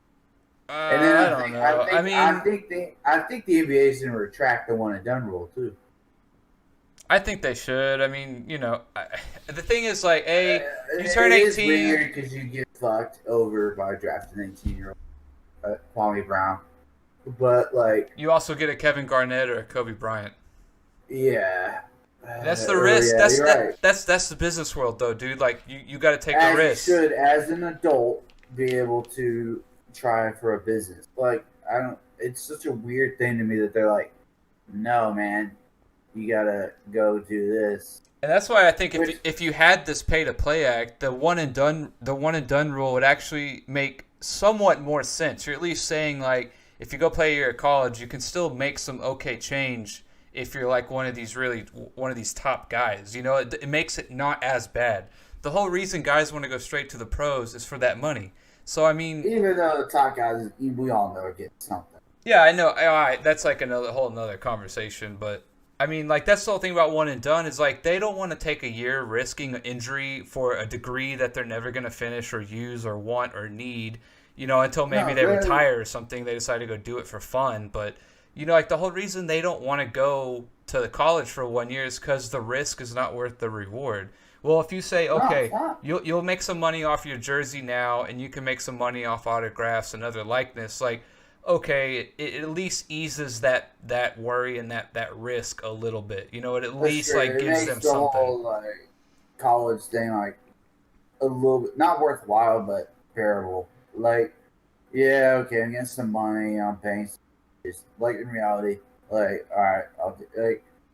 Because I'm just thinking about men's sports, but pretty much where the money's probably going to go. I don't think they're going to allocate it evenly across every sport.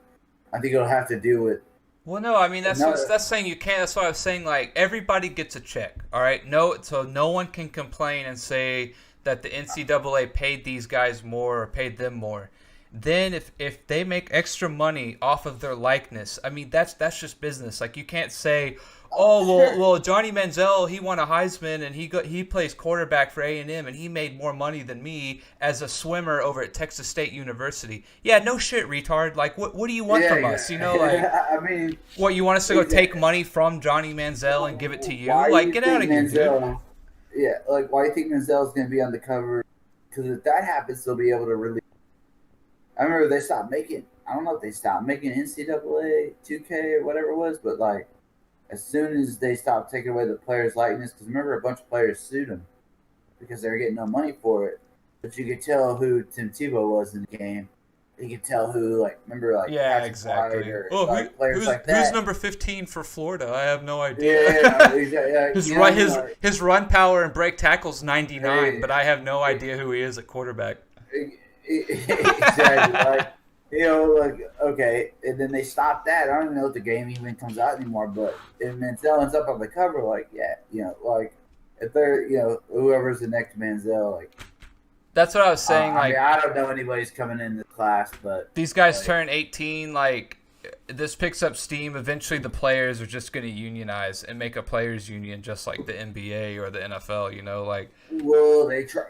I believe this correct that a group of players tried to do this. I believe in basketball, right? Like they didn't get very far, but they at least tried. Well, now And- you have actual like government legislation. Government You know, like now legislation. it's getting bigger and bigger.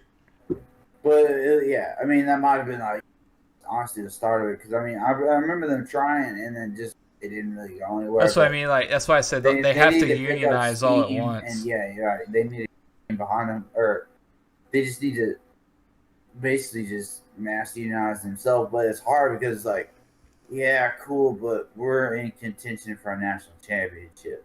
So Yeah, so I mean, it's like, okay, one team does it, fuck off. Two teams do it, fuck off. Now a state's doing it. Okay, you could tell a state to fuck off, but once 3, 4, 5, 6 states start doing it, okay, now you have to come to the table and you got to start negotiating.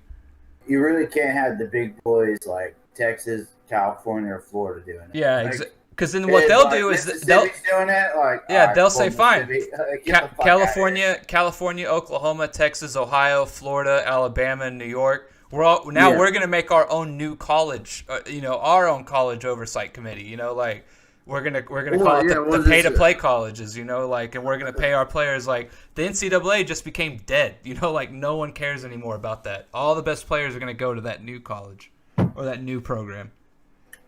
The problem is like there's schools that I think like you got schools like Rice where you have to pay the baseball players more, and I think like that whole thing is like you have to determine what is making your school like. You don't pay them more. No one is paying anyone more or you're, less money. you're saying getting a straight check. Right. So if baseball's really big at Rice, like Rice, like their likeness will end up paying off for them. maybe like the only thing you were talking about the incentive, like the only thing I could maybe see is like like okay, Rice wins the College World Series, like we'll give you all an extra $5,000. You know, something. That's what I was thinking about, like the Final Four. But that's not really gonna like ruin the game or like make player. You know, I think if you made it like a team-based reward, then I think it would be okay. I don't want any incentives. I think incentives will make people get selfish. No, and also the only reason I said that is because like if a school goes to the College World Series and wins it, I'm pretty sure they're getting like I don't think the NCAA necessarily will pay them more money, but they're definitely getting some extra money because of it from other sources. So well, I mean they're getting probably the TV. What TV rights that comes with it. I mean, yeah, I mean at the very least the players are getting extra exposure and stuff like that. So yeah, less class, more to it. I mean, yeah, like I remember Ben Simmons came out with a documentary called One and Done, where he just didn't give a shit. He knew he was gonna be the first pick, and he still can't shoot it. Yeah, see, I hate that dude. Like. Same thing with like Dwight Howard, dude. Like, dude, you can't get like a 5-foot baby hook. You know, like you can't get a 10-foot little jumper. You like, come on, man, something. Dwight Howard brought his team to. No, I'm just saying I hate it when like a player doesn't develop. You know, like you can tell they're just I'm good, so I'm good, so I'll always be good. So like I don't need to get better or work on anything. You know. Like, dude, shoot a free throw. Like, free throws piss me off. Yeah, how big your hands are, how little. And if I was shooting little baby basketball to a baby hoop, I would practice all day until And Like, I know you won't like hearing this, but that's one of the reasons why I don't really like James Harden so much. I give him credit for the things he's accomplishing, but like his game really hasn't evolved since he got into the league. You know, I mean, but I think it has. I think he's gotten better at the things he does, but I don't think his game has evolved. Like he doesn't have a post up. I've never seen him go to the post and catch it, you know, with his back to the basket. Nah, I mean he's not a back to the player 100%. But that's what I'm saying. Like he doesn't really He's have got smarter at what he's done, and he knows how to use. Yeah, I mean, Like- he goes to the hole. He's gotten good at like the Euro step thing, and he shoots the step back three. You know, like he's always kind of done that. He just has gotten so good at it. Yeah, and this year, I mean, it's just quietly like they thought, like, oh my guys to do that running, I have a 300. Nah, dude, he's learning more because he's left-handed. You know, and like, when was the last time you saw Harden drive to the hole and just stop and pop at the free throw line? You know, like I hardly ever see him do that. You know, like it's just sort of like his repertoire has not increased. But what player really does that? The best ones, But like who really Magic like, Johnson, like he had no shot, that's he what came I'm back, saying, he got man. a shot. Played in like the 90s. They said Dirk No was one- weak, no one like he now got is- strong, he's got a post up game, he got a left hand, like you know what I mean? Right, you're getting right into my argument that I was talking about this conduct, but like there is no mid range. But the thing is, like, what people don't why. Who Well, do yes, you I think's agree. the I best agree. mid-range? No, I agree. Who But do you like, think's the best mid range player? Exactly. Like we're sitting here thinking. I mean, yeah, I'm not Right, sure. who's even a good one? Like, But see, that's the thing. Okay. It's like, I don't know, LaMarcus Aldridge, I guess, is okay sometimes. I'm just trying to think of some guys. yeah, some guys you could throw down. Marcus Aldridge. I mean, fuck No, it. and like I get it, but like the thing is, come playoff time, like people are queuing up on your strengths, you know, and they're gonna take them away. So if a team is literally saying like, we're gonna have one guy on him at all times at the 3-point line, and he's gonna give up the drive, right? His main goal is to just take away the three, and then when Harden drives, like we're gonna collapse on him, you know, like there you go. I'm not saying I figured out how to stop Harden. I'm just saying like. People are going to do things to like make you change your game up a little bit. And so if you only have 1, 2, or maybe just 3 things to your game, like as the playoffs wear on, or even as you're in the league longer, it's like a pitcher, right? Or a quarterback their second time around. Like now people are queued up on you. Like now people know your tendencies. They know what you're going to do. And so if you don't have a total complete game, you know, like you're going to meet a team that's going to figure you out, and they're going to get after you, you know? But I think that's also. I mean, as true as that is, we've taken them. I mean, yeah, we haven't got past the Warriors. We're taking them to 7 like every time, and then the Clippers at one time. But because like everybody's a double team Harden, what's he gonna do? And again, it comes to analytics. Where okay, what are we gonna do? We're surrounded with 3-point shooters. He's gonna kick it out to Eric Gordon, who's gonna knock down a 3. He's gonna kick it down to PJ Tucker, who does not do to play defense and make threes. Trevor Ariza at the time. Yeah, but do you see what I'm saying? As a superstar, like you've just allowed a team to make you now you just literally like you've like if that's what your answer is as a defense, I'm saying I win. You know, I win. Like you're gonna give it up to Tucker. I think the league has changed. Like I think you build around the player. Like I think that it's not so much like, all right, this player's great at this, and he's gonna be able to adjust to everything. Like. Okay, like, yeah, Kobe Bryant could go back to the basket. McGrady, Michael Jordan. Like, it's not so much that what he's doing isn't working. It's just that there are going to be spots and times and games, especially in the playoffs, where you're going to have to do it. Like, as a Rockets fan, where it happens. It's like the whole thing with LeBron early in his career, right? Like he kept deferring to other people late in the game. Can't shoot. Yeah, exactly. Like he felt like that was the best move to do, and like. Yeah, maybe Tucker hits one game winner for you or something, but like if every time a close game is on the line, you're giving it up to people like Tucker, it's kind of like you're deferring to the defense. You're letting them dictate what they want to do. You know, if you know who's the sorry, cut you off. No, you didn't. That was pretty much what I wanted to say. A good mid range is Kevin Durant. Yeah, exactly. Like, yeah, that's a perfect example. You know, Kevin Durant's like complete all-around player. Like, he'll even post you up sometimes, hit a little turnaround on you. You know, like he'll hit a 3, he'll hit a mid-range. Like, that's a great example. Yeah, that's just like dying out because it's like Who's our number one pick this year? Zion Williamson. Fucking he do besides. Yeah, like I'm not saying you have to live off the mid range, but my thing is like if you don't have one, it's one less thing the defense has to worry about in terms of queuing up on you. But I think the whole league is going toward the whole D and 3. Get to the basket, yeah. D and 3 players, or go to the basket or hit a three. Like, Slashers, yeah. Shoot a shot in less than 14 seconds. Blah blah blah. Whatever it is. Like, and like I get the analytics of it. A perfect example is Moneyball, like the A's. You know, like throughout a season, like you can play the analytics game, right? Like you can do that, but like when it gets to the playoffs and the big moments and the nitty gritty, like you have to be able to be ready for everything. But if we're gonna talk about Moneyball, the most bullshit thing is Giambi was safe at home. I'm tired of that bullshit. No one fucking tagged his leg. Like, Jeter made a ridiculous play to Posada, but like, yeah, it was one of the most instinctual plays ever. Which was, to me, I was like, I remember like as a kid watching this, being like, why is Derek Jeter way the fuck over here? Which doesn't make any sense because if anything, first baseman, pitcher, catcher, anybody should have been covering that ball, not shortstop. Like, what the fuck? Well, if the catcher had to go get it, then he would have definitely been safe. There wouldn't even been a play at the plate. Covered home. Like, there's no way. I don't think the catcher would have got there in time. I mean, Jeter started running. The whole point is like, all right, you're throwing it home, and it goes over the head. Pitcher should have caught it.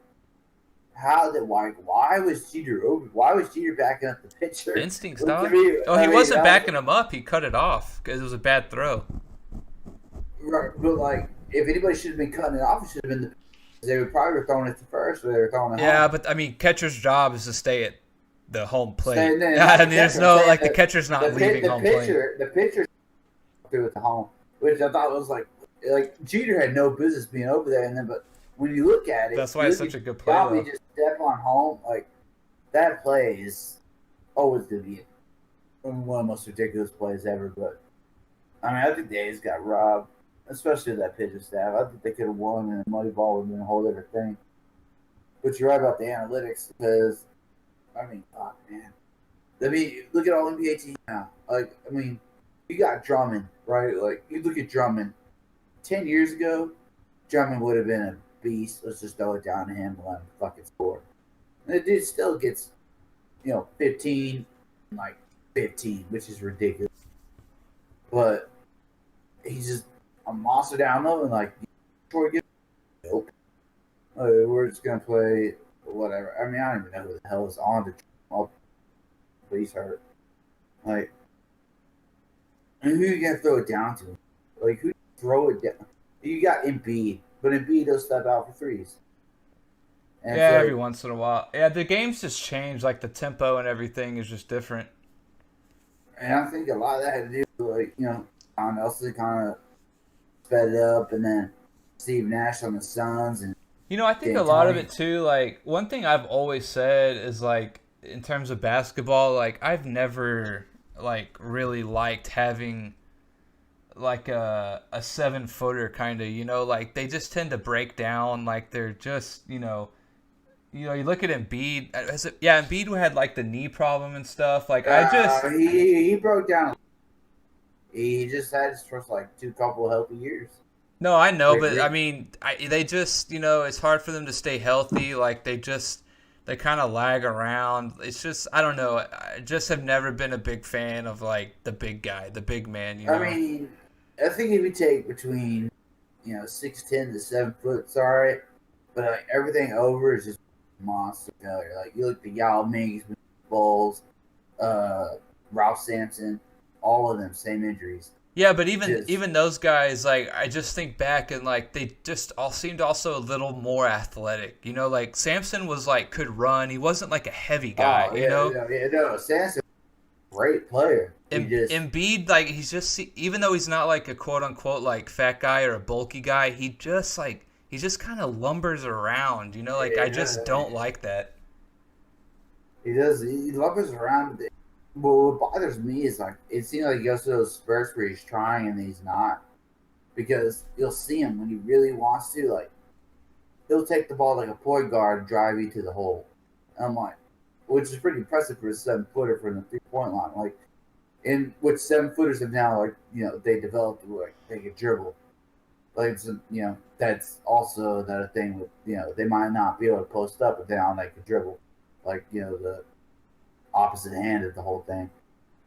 And just, I don't know, Embiid has all the tools. He can do hooks, fadeaways, he can do threes. He just, God, the dude is all the talent. And the really, I mean, I know when you say like he has all the talent, I mean like he's a big guy. Like he moves around pretty well for a big guy, and he can hit a like a spot up three. Like all the talent in the world, I don't know. I wouldn't describe him like that. I mean, all right, well, Anthony Davis. Yeah, see, someone like Anthony Davis, yes, that's all the talent in the world. Like he can like really do it all. Yeah, and I think that's gonna be the last really true shot block. Well, I mean, Embiid can block shots. I mean, Do you see him turn down that max contract offer or extension? Holy shit, Davis did? Yeah, Davis. There was like a 4-year max contract extension. He turned it down. You know why? He looked over That's kinda LeBron and was crazy. like, "Hey man, you're like fucking 40." So yeah. I don't know why he did that. Yeah, I mean, it kind of makes. He still could have stayed a Laker though, and then they would have brought someone in. I mean, it's not like, and it's weird to me that they want to trade Kuzma. And I'm like, dude. It's also funny because like the other 3 big guys on that team, like Howard, Rondo, and LeBron, like. I don't think Howard's really even.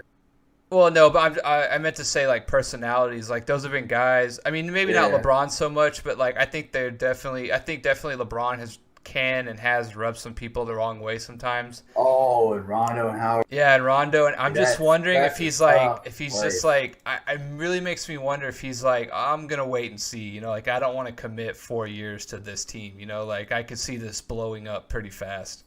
Dude, I don't know, man. One of the best, and I always say this, one of the people that I would love during the playoffs always is Rajon Rondo. Was up in the playoffs like no one. Like, he might not ever get a triple-double in the regular season. Come playoff time, he's getting a triple-double every game. Dude, do you know that his hands are like as big as Dwight Howard's? Yeah. That's fucking nuts. I mean, he can't shoot for anything, but like, he's like, yeah, no, I can't shoot, but I'm still going to make the best, like, I'm still going to drop 15 dimes on you and get 10 rebounds. See, like 10. Another guy, like, why can't you shoot yet, dude? Like, why can't you hit a 15-footer? Like... Dude, I never understood that. Because, like, yeah, I say, like, yeah, dude, I can hit threes all day. But, like, in reality, I'm like, it's not that hard. Like, a follow-through? Like, a follow-through. Like, yeah, like, just shoot where you look like you're working on it. Like, you don't even have to make it. Just, like, aim for the front of the rim. Aim for the back of the rim. Like, how hard? Like, if you're airballing in the NBA, like, what the fuck? You're telling me you can't get the Lakers or the Celtics or the other teams you played on to get you a damn shooting coach and like find someone who can figure you out? Like, I just hate that. You want to? Oh yeah, you want to hear about my interview today? Yeah. So like this is just like for wait. For the sports thing.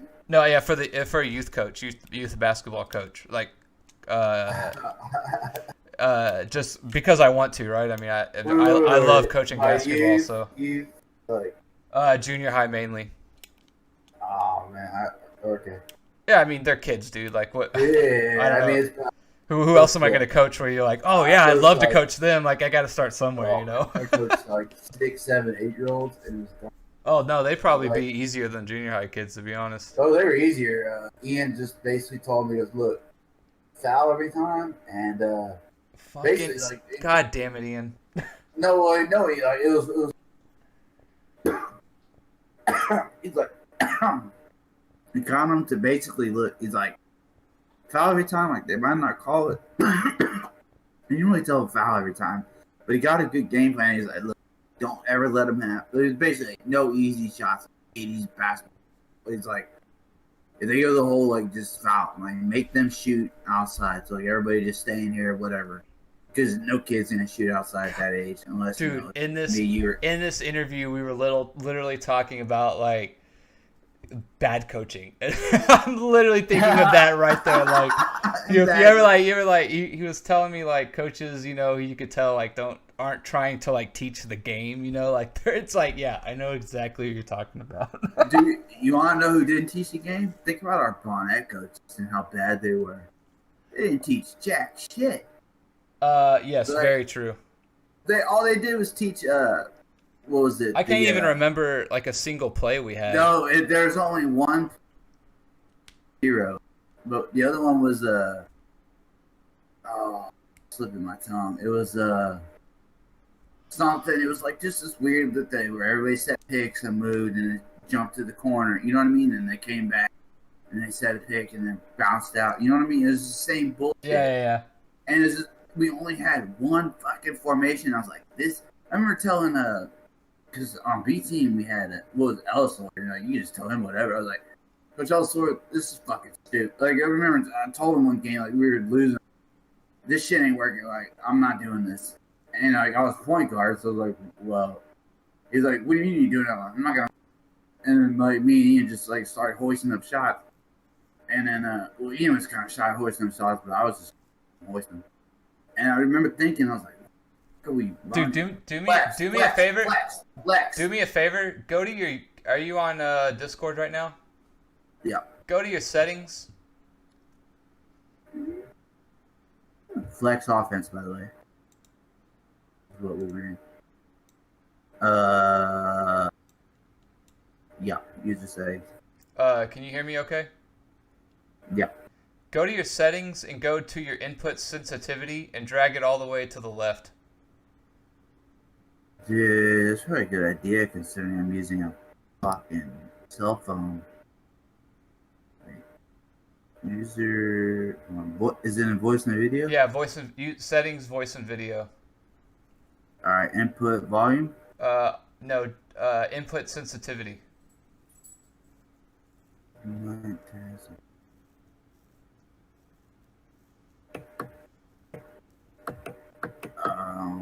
Do you see it or no? It's automatically determining. Take. Okay. Unclick that. All right. Is that better? And drag it all the way to the left. Yeah. Yeah, I think it's better. All right, is that better? Yeah, it's better. And then, yeah. So you were saying about Ian? Oh no, y'all were flex or whatever. How, like, yeah, remember that's all we had to run was the flex, and I was telling coach, I was like, dude, no one on this team knows how to run it. I was like, me and Ian can remember it, and there was another guy I couldn't remember his name, but like no one else knew how to do it, so we're just looking like assholes. Like, coach, I'm just gonna like, it's like just do whatever you want, bro. I was like, all right, which we ended up losing like fucking 90% of our games, but so much bullshit. It's like, what the fuck? The flex is never gonna work. That's a 1950s style of basketball where wait. Oh, the guy got a good pick. Throw it to him. Get him a layup. Like that's what it's all about, baby. That's what it's all about. Yeah, but you're gonna teach that now. Like, I mean, I don't think people now playing basketball have the patience to run a junior college, basically a 1950s junior college system, like to perfection. By the way, you need to set crisp screens, like, you know what I mean, like beast ass screens, like, and then everybody out there is going out there lagging their screens. They just want to be at the. They just need. I just need to be at spot A. Like, oh, I'm gonna set this baby ass screen. Like, they're not really trying. Like, how you gonna coach a junior high team running flex? Like, that's fucking ridiculous. So anyways, I had an interview with this guy, and like, so he's probably like 6'2" black guy, and he apparently like played in college, and so he's probably looking at me, right? And he's like, no way, this guy like knows anything about basketball or whatever. And I was also like still in my work clothes, so like I was not. Did you say you want to take this to the court before the interview? No, but. So he told me, like, with everyone I like to test like their basketball IQ just to see what you know, right? And before you do it, ask me the question, see if I get them right. Name 4 lines on the basketball court. All right, you got midcourt, free throw line. Well, this sideline. It out. No, I guess that doesn't count. The lane. Does that count? Sure. Fourth one. Shit. I mean, out of bounds don't count. You could say baseline. The key. What about the key base? Oh, okay. Baseline. Okay. Dude, Right, and your you. favorite line, you're missing. Oh, the 3-point line. Yeah. All right, because I was thinking like. No, I know it was one of those things where like it's so easy. Too easy. Yeah. Yeah. I mean, of course I nailed it just because I'm like 1,000 IQ in basketball. Yeah, dude. I just man. And then that's overthinking it. I'm over here sitting like, what was it? so like that was the first one, and then the other one was name like 3 kinds of defenses. Zone, man to man. I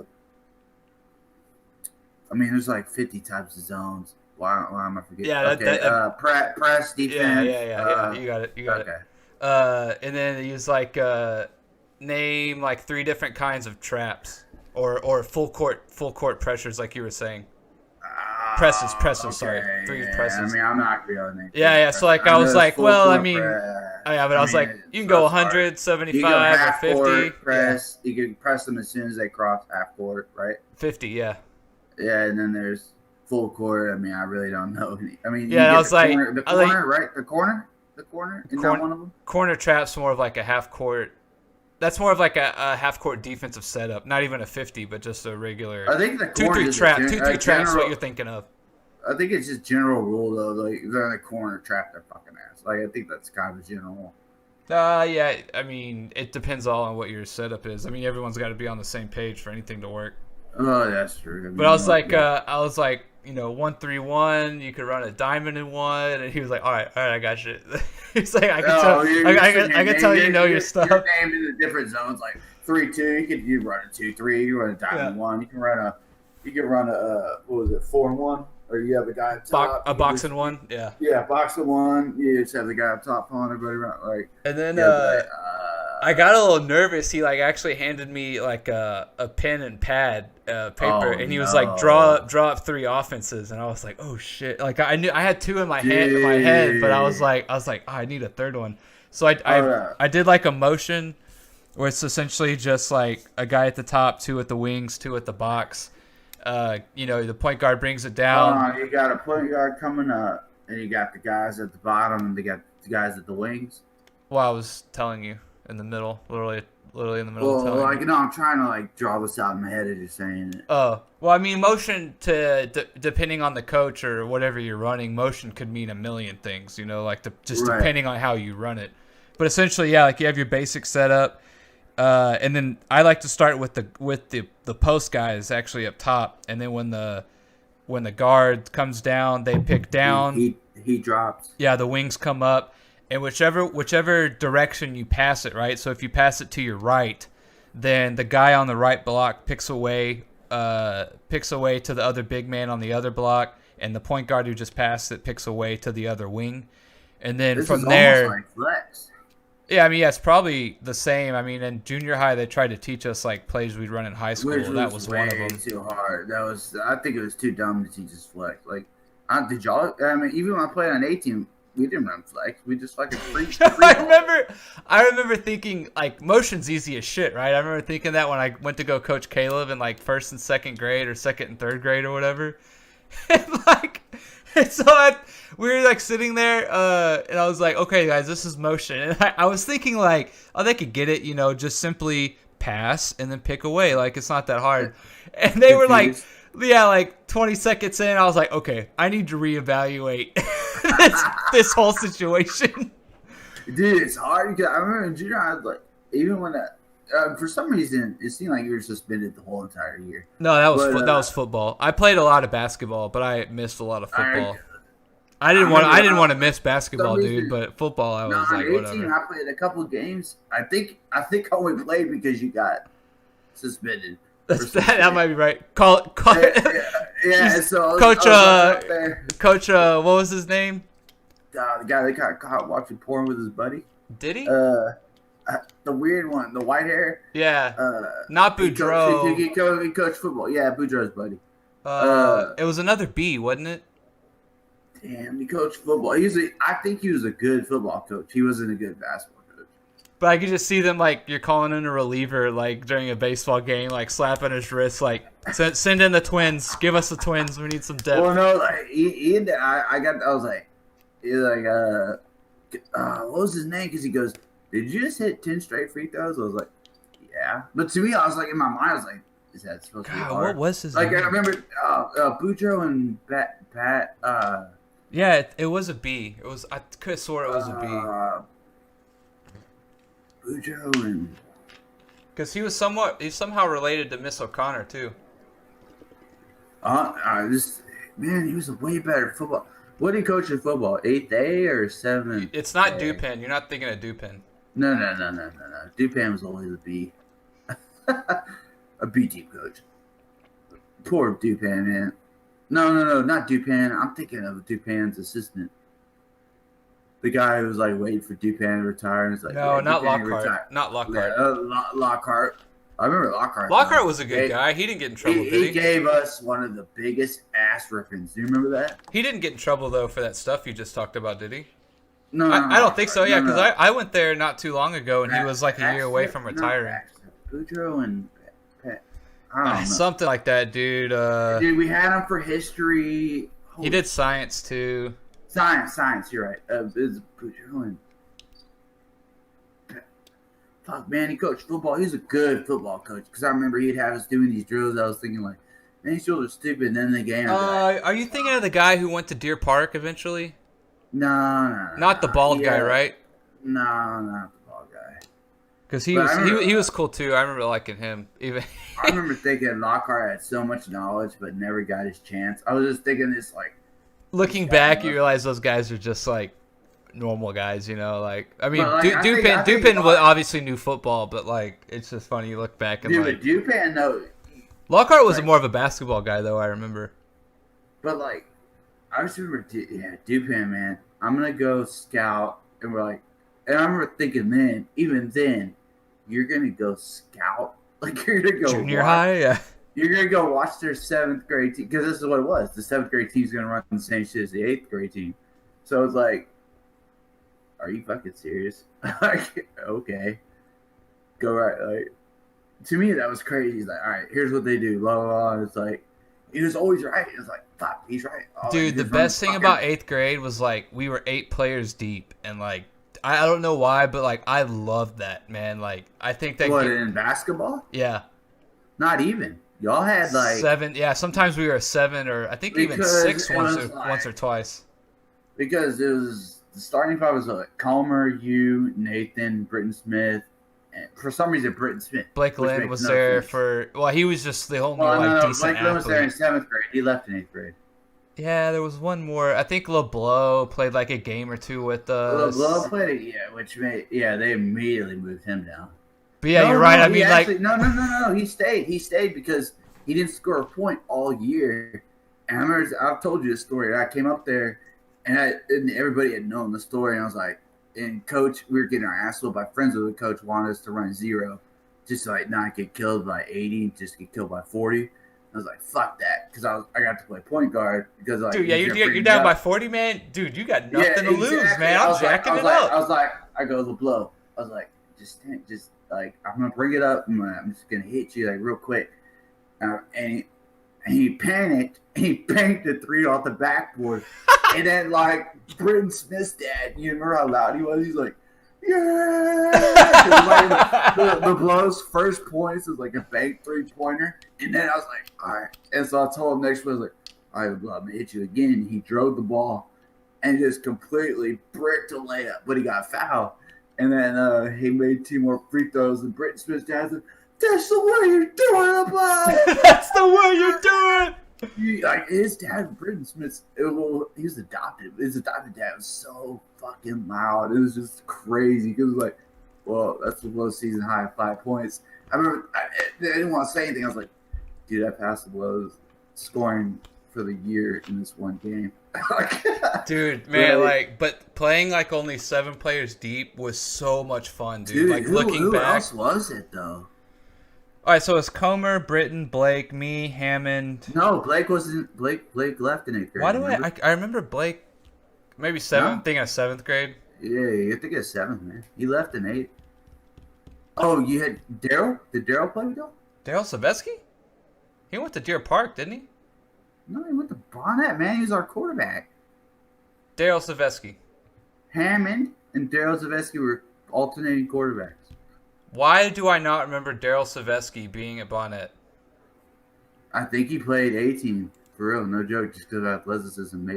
Maybe I could be making this up, but maybe he didn't even play basketball at all. But he definitely played football. He was the quarterback. I can't think of the other person. They probably weren't important.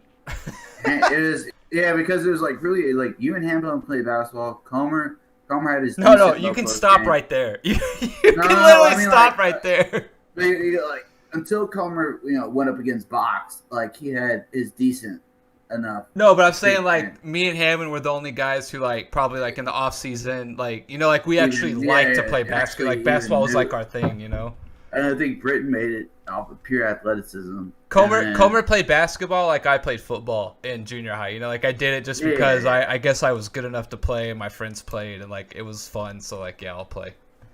Yeah, like man, who was it? The bench was really short because I remember I played the whole game. Like every time you got suspended, like last 2 games, whatever it was, like played the whole entire game. Like I was starting point guard, and they moved Nathan to 2 guard.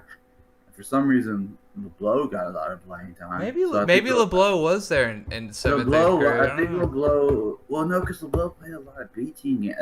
I feel like LeBeau was there though because he was really fast and shit at that time. Yeah, he was really fast. Like he was also on. He came down one time because they had moved me up before, and LeBeau came down and he scored. And we're like, LeBeau, like, why aren't you doing that on 18? You know what I mean? Like, because he kept, like, he was doing what me and Ian would do. Like, we'd take the ball and run full speed to the other basket, try to outrun people, and just lay it up. Yeah. And then LeBeau was doing that to the team. And I didn't even say it. Coach Ellsworth said, he's like, LeBeau, like, why aren't you doing that, like, when you play with the 18? I think he was just more relaxed, playing with me and Ian, like, just the 3 of us running up and down the court. Like, Yeah, for sure. people. And, of course, that game, we lost the last fucking second, which pissed me the fuck off. Because they gave the shot to some fucking dickweed who should never shot. Dude, but it. like, I So remember pissed. like in 7th grade when that first happened, right? Like, I remember it was only like 7 or 8 of us or whatever, and I was just like, I remember like thinking I think I asked Coach, I was like, we're not gonna have 10 or something, and he said something like, Was that Lockhart? whoever. I don't know who it was, but it was something like, "Hey, whoever's Yeah. good enough to be on A team, that's who we're taking. Like, either you're on it or you're not." And I was just like, "Man, that's kind of like." I guess to me at the time, like, I guess I just always played on like a rec team or your league team growing up, and you always had at least 10 people. You might have 9 people because a kid missed a game, but. And then I remember I told my dad, and he was like, "Awesome!" He's like, "You're gonna play so much." Like he thought it was like the best thing. You know what's funny though was I didn't realize this until we were in high school. And I was playing a pickup game, and one of the older dudes was like, "Man, y'all got a lot of endurance." And I kept thinking back. I was like, me, Ian, and Bowles played basketball outside for like 5 hours a day. Dude, yeah, I think Like- that's why my knees get so bad now. Is like they've just like finally hit a point where it's like, dude, you've just like.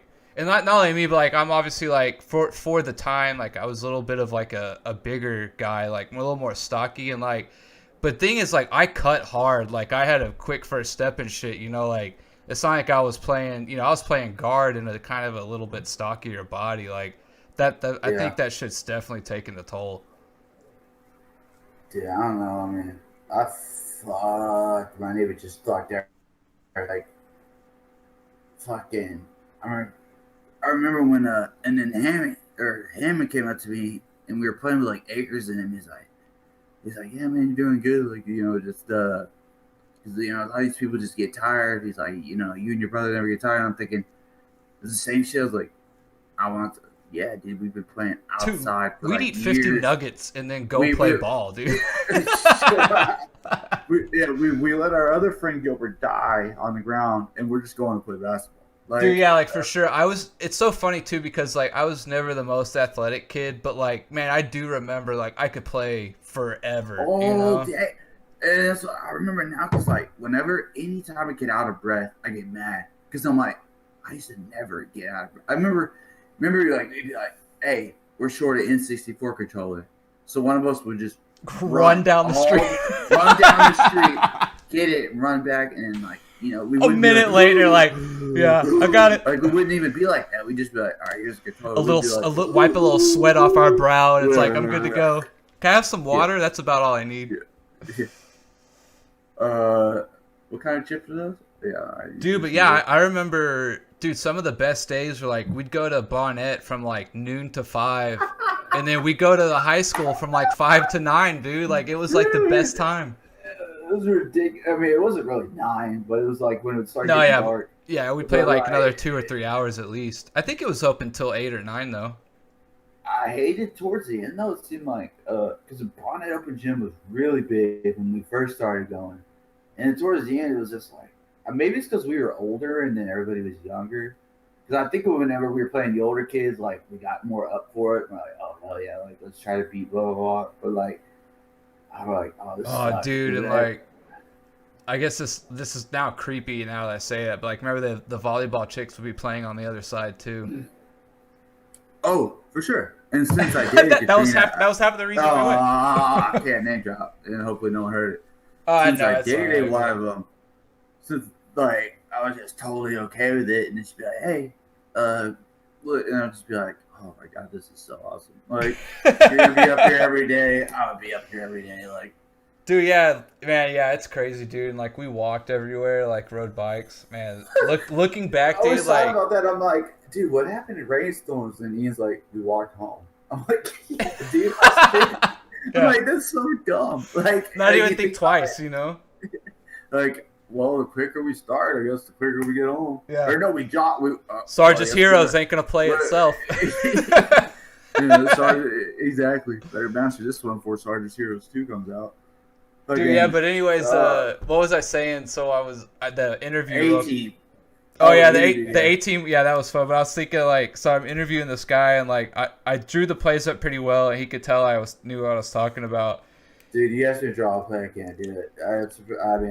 That's impressive. Yeah, and so like, and then he started asking me, he's like, who are your 4 favorite coaches? And I had some trouble naming like some current coaches, but I was obviously like I knew Rick Carlisle and Popovich, and like a name drop like but that's like, wouldn't it be D'Antoni too- and Steve Kerr. Like those are like the only 4 I can name. Dude, I would have been like, I would have gone with Coach K and the guy who's the guy that runs the press all day. Was that Patino? Before he got in trouble? Yeah. Well, he said NBA coaches, so. Oh, okay. All time or current? What he asked me like some other, but anyways, at the end, he was coming around. He was like, all right, I could tell like you know your stuff, like. Yeah, you know stuff. And then he literally goes, or as they say, game recognized game. I was- Can't recognize it. But I kept joking to him too, you know, because like he obviously was like more of the athletic player, and I was like very straight up. I was like, you know, I wasn't the most athletic, but like I would say I had very good skills, and like I had to have good skills because I wasn't that athletic. Dude, that's the truth because at the time I was like, hey, yeah, Nick can beat me one-on-one, but I always beat him in threes. and then it came to the time where I was like, shit, Nick can beat me in threes if he really tried. And you're like, let's have a 3-point contest. I was like, fuck, can you beat me by a point? I was like, fuck. I was like, first of all, I never told anybody that story. You know what I'm talking about? That 24-hour? When we did it, we had so many like shooting contests and shit. Like, dude, we did a 3-point, like legit 5, 5, 5, 5, 5. And like, well, basically one was just a rebounder, and we just did 5 like each. And like, you beat me by like 1. I was so pissed. I was like, yeah, I'm never telling anybody this story. And you went first, which is like a disadvantage. So I was like, oh, God. I was like, fuck, dude, because I was like, because there are times I'm like, you would get hot at from 3, and you'd be like, "Yep," and it'd be like, "Oh, here Nick goes, just gonna start raining on people," because they're like, "Oh, they just think he's gonna go inside." Dude, yeah. Dude, that's what I loved about Hammond, because Hammond would recognize when someone's getting hot, and like, because Hammond, he's really reluctant to shoot, so he's like, when he sees someone getting hot, he's gonna give you the ball, and he's just like, "Oh, is that Nick getting hot? Give him the ball. Is that Rain getting hot? Give him the ball." Like, it's like, and there are times though, like I do like when Hammond, he has slight moments of beast mode, and I just love it. Like, yeah, dude, jump over that dude and just fade away in his fucking face. Yeah, like Hammond's hops are always crazy. Dude, oh my god, I once threw him an alley-oop at my house, and I was like, dude, get the fuck out of here, because he couldn't palm the ball. Like, he couldn't palm the ball, but he was able to get up high enough to where if he threw it perfect, he could dunk it in. Yeah. So I was like, this is bullshit. Like, yeah. I threw him the perfect pass, and he dunked it in. I was like, well, I was in 8th grade, like when he was like touching, like we would all try our hardest to like touch the back. dude, this was in 8th grade. Yeah, like, what the to like fuck? touch the backboard, like when we did layups, we would all be trying our hardest, and Hammond's over here like touching the rim as he does layups, and it was just like, man, fuck you, dude. Like, like, get the fuck out of here. don't let me catch you down low, though. Yeah, dude. And like, I remember I used to chill with him after open. I mean, I'm pretty sure you've seen his dad. His dad could fucking rain some shots too. It was just like, motherfucker, this. Because I remember when I first saw his dad shooting, I was like, okay, it all makes sense. Dude, yeah. And so like Caleb, I think Caleb still like doesn't quite think he probably still doesn't quite think I was as good as I was sometimes. I'm not saying I was like good, but I'm saying like he doesn't think I was even as good as I was. And so like, yeah, you easily could have been the best player if you would just fucking not. If you kept your mouth shut. No, I had nothing to do with that. I mean, I just wasn't athletic enough to like go to the next level. I mean, dude, if I really wanted to, maybe like when it came to like junior high and even through high school, like you could have played. It's just like you just kept getting in trouble and it just being like. I didn't get in trouble in high school. I never missed a game in high school. It was all junior high when I got like stupid shit just because you say something or whatnot. I never got in trouble in high school because I knew if I did like. I'd not only would I miss games, but like the coaches would be like really pissed. Like I didn't want to do that. Dude, who's the weird coach that ended up being the head coach? Means. He's like a math. Yeah. So Means, we had this tournament, and I basically just won the tournament just by myself. Like it was a 3-on-3. We had it in team sports. Just went through everybody. It was just rampaging people. And it was me, and I had I want to say I had Riot on my team. No, I might not have Riot. I had this other. Didn't dude. You have that tournament board up for a while in your room? No, that's Ian's. Ian won with Jake Holder and I forget, but he won. No, that was a different class. And Means was like, hey, why don't you come to? It was like literally like y'all were already practicing. He's like, why don't you come to basketball practice to be like a tryout? I was like, no. And I immediately thought in my head, I was like, what's the best case scenario here? You make the team and you will never fucking play. Yeah. My problem was in high school too, is like I was good at a lot of things, but I wasn't great at like any one thing. I mean, I always got credit for shooting because I'd come off the bench, I'd go like 2 of 3 for threes, and then I'd go back on the bench. It's like everyone knew I could shoot, but like. I wasn't that quick or that fast. I couldn't jump that high. Like I wasn't bad. I just wasn't good. I wasn't like great at it. Like that's the thing with Hammond, right? Like Hammond could jump and he could shoot threes. Like he was more athletic than I was. So even though perhaps like our skill set was probably the same, right? Like arguably, like if you he was great at like that one thing. Mentality and Hammond's body would have been a lot better though. Yeah, Hammond was too passive because it took him till his senior year till he realized, like, fuck, man, I gotta be the man. Like, I have to shoot the most. Yeah. And I'm like, dude, like, in my mind, because I love to shoot, but it's also like, dude, like, if I had those hops and shit, and I can get a shot off at any time, because black people would shut me down, I mean, colored people, well, whatever, but, like, I'd be like, shit. Because they see you hit 1-3 and it's just like, oh, done. Shit, they saw it. Like, Yeah. They saw what I could do. They saw that fall through. I mean, And I had like a great offensive repertoire, but I just wasn't. I was never gonna be like athletic enough to go to the next level or anything. well, also it's like, hold on, let's feature bowls down in the post. Yeah, that's. I love posting up, dude. That was always the funnest because people would think I was crazy, and I'd be like, I'm about to quickly turn the shoulder on you and hit that little fadeaway. Well, what it is I'm always like, whenever I play 1-on-1, I'm always waiting for that fadeaway, and then you do that quick turn and go to the basket. Motherfucker, got me again. Oh yeah, that was always my favorite. Was like you catch it You catch it a few times, hit a little fadeaway, and then the next time you catch it, you literally Quick like are turn, turning quick. before you even catch the Yeah. ball. You know, like it's Right, and people are and leaning you- on you and they almost fall over as they go to like put their arm on your back. Oh, another thing, you missed this too. The 1-on-1, tournament we had in 8th grade. Oh yeah. Yeah, because the championship was me versus Hammond, and I remember Coach. Yeah, I think I remember that because I was like, I would have won, or like, you know, we were all talking shit, like, Yeah, I would have because- won, I would have won. Yeah, because I remember I was probably just talking crap on the way home. Like, guess who made it to the championship? Because we did it all in one day, and I remember thinking, and Coach was like, "You have this much, this much energy," and Hammond, and of course Hammond had much energy too. But like a lot of people got tired.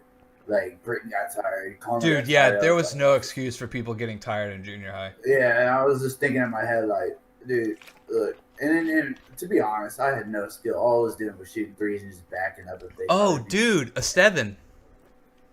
I think he was on the A team for a little bit. That's it. That's the one. Yeah. That's the one. Yeah. He was only good for 3 man. minutes at a time, but... Okay. and he wanted to shoot. Nick. I could not Okay, stand. that's right. Stephen, dude, that's right. Because I can remember Stephen like trying like outside shots. And you're like, what? Yeah. What are you doing? I remember like Stephen, one Connor, time. Nick, LeBlanc, Nathan. That's 5. Britton 6. Yeah. So that's almost about 7. I remember like we were playing 1-on-1 once, and he was like something about like it's not fair or something. You're faster than me, and I'm like, dude, look how big you are. What do you mean it's not fair, man? Dude, just back me down and throw it off the backboard. Like, no one's counting 3 seconds in the key here. Yeah. Like, just back me down and boom.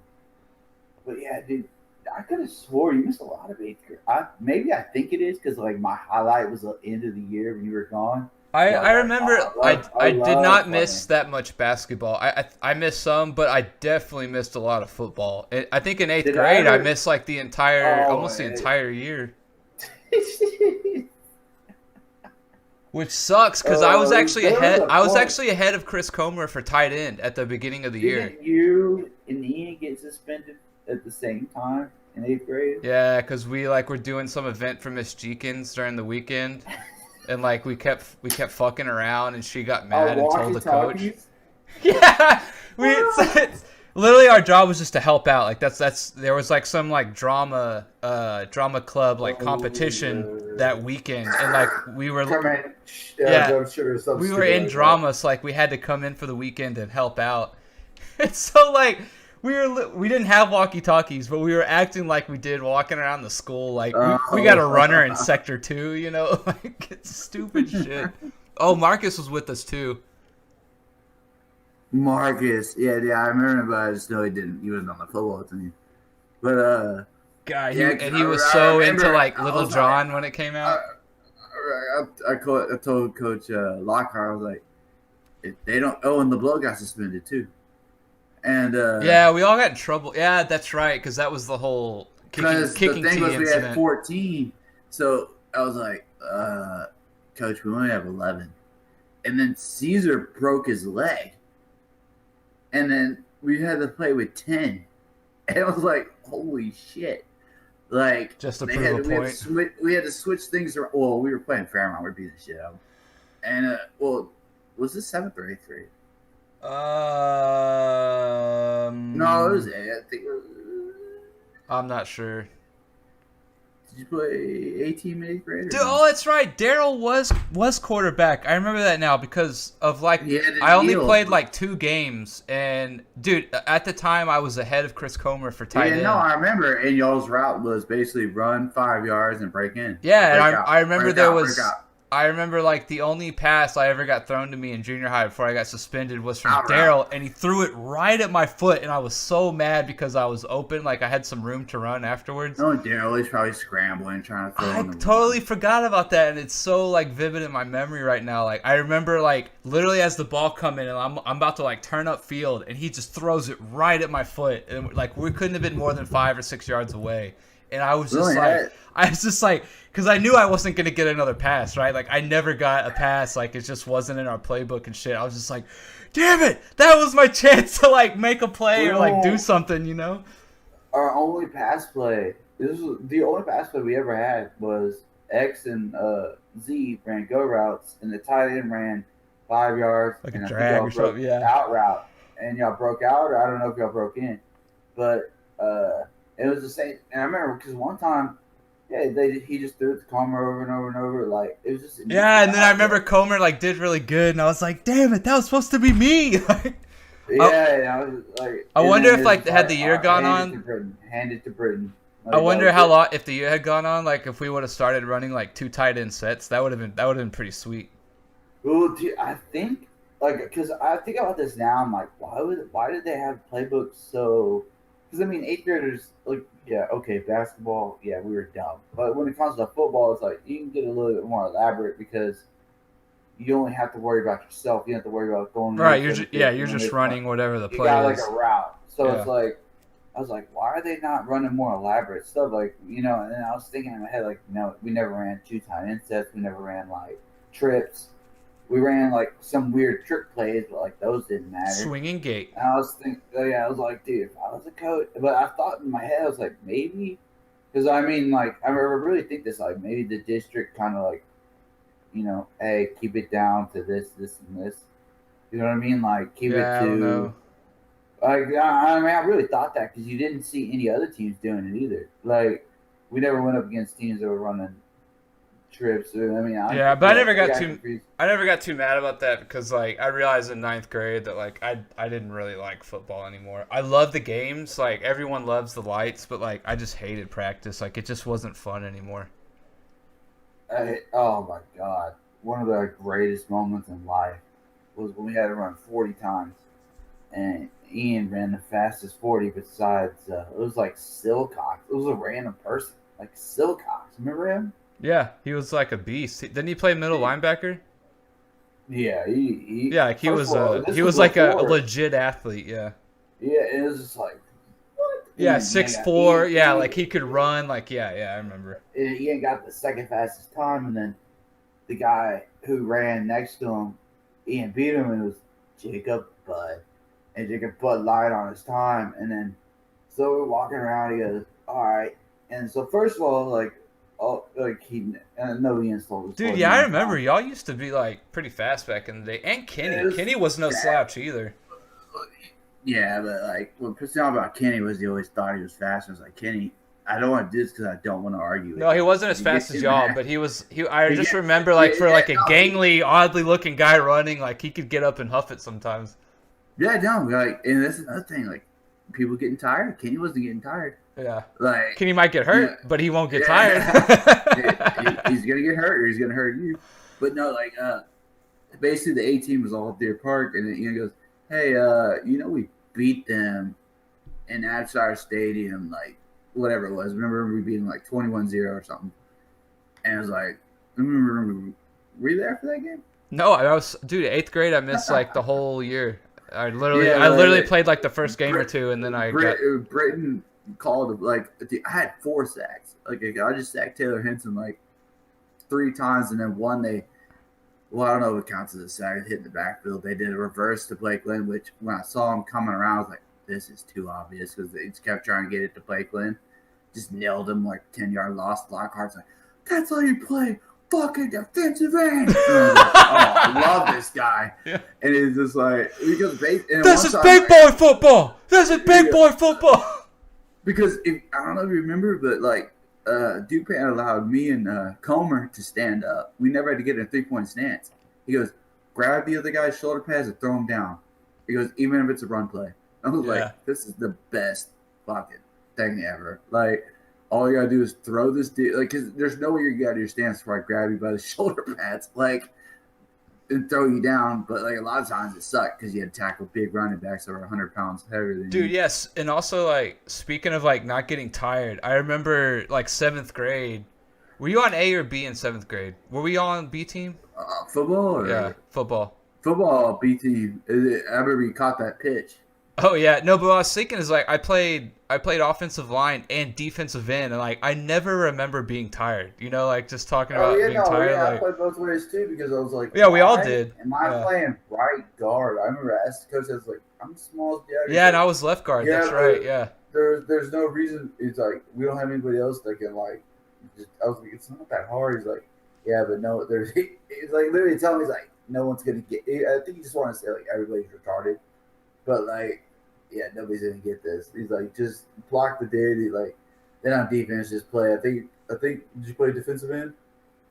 Yeah, I played defensive end and left guard. Because I think I played defensive end and I moved to linebacker. No, that might have been 8th grade. 8th grade, I was supposed to play tight end and linebacker. Yeah. I don't remember. I remember in 8th grade when all this crap happened.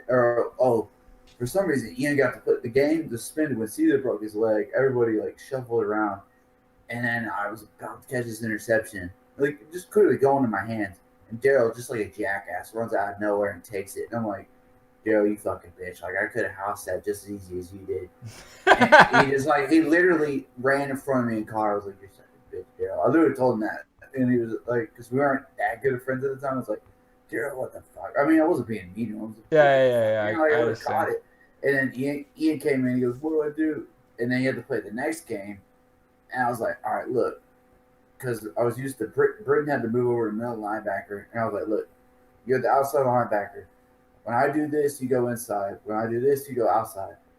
And I go, whatever you do, stay at home. These dudes trying to double reverse.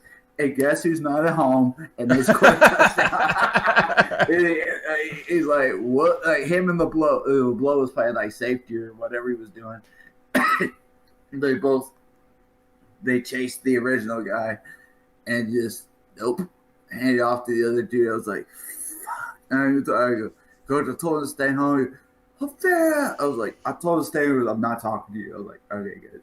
Like, love it. Yeah, and I remember like the best thing about 7th grade playing the guard was the 3rd play I got to pull for Adam Davis, and like pulling around, Adam, and you get to see like some little guy like, oh man, I used to love that. Or because linebackers are so like they're on the back of their feet, and so you're like, oh, you're gonna nail this block. You're gonna nail this block because they're not moving. They're just kind of sitting there. Yeah. Because I remember I moved to fullback for Adam Davis. Adam Davis plays only, like, which he played most of the time. So I played fullback, and I was like, the coach goes, look. I was like, coach, I'm not playing fullback, which in all honesty was the easiest position ever. Yeah, find the first guy you see through the hole, and you light him up. He goes, look. He goes, Davis most likely is going to bounce it outside. Like, he goes,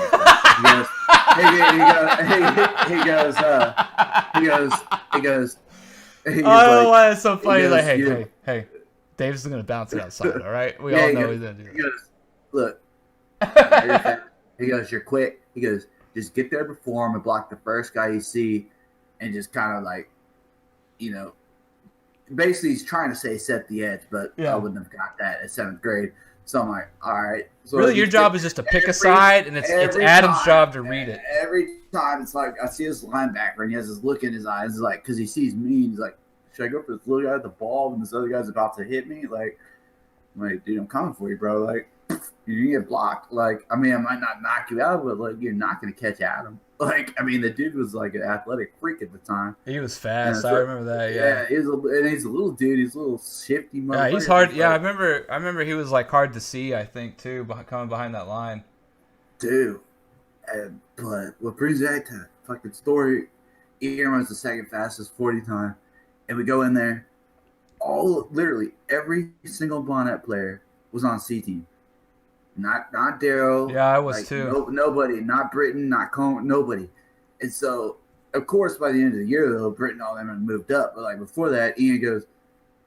First, he bitches, and I'm like, oh my god, because at the time I'm still like scared of teachers and coaches and shit. I'm like, fuck.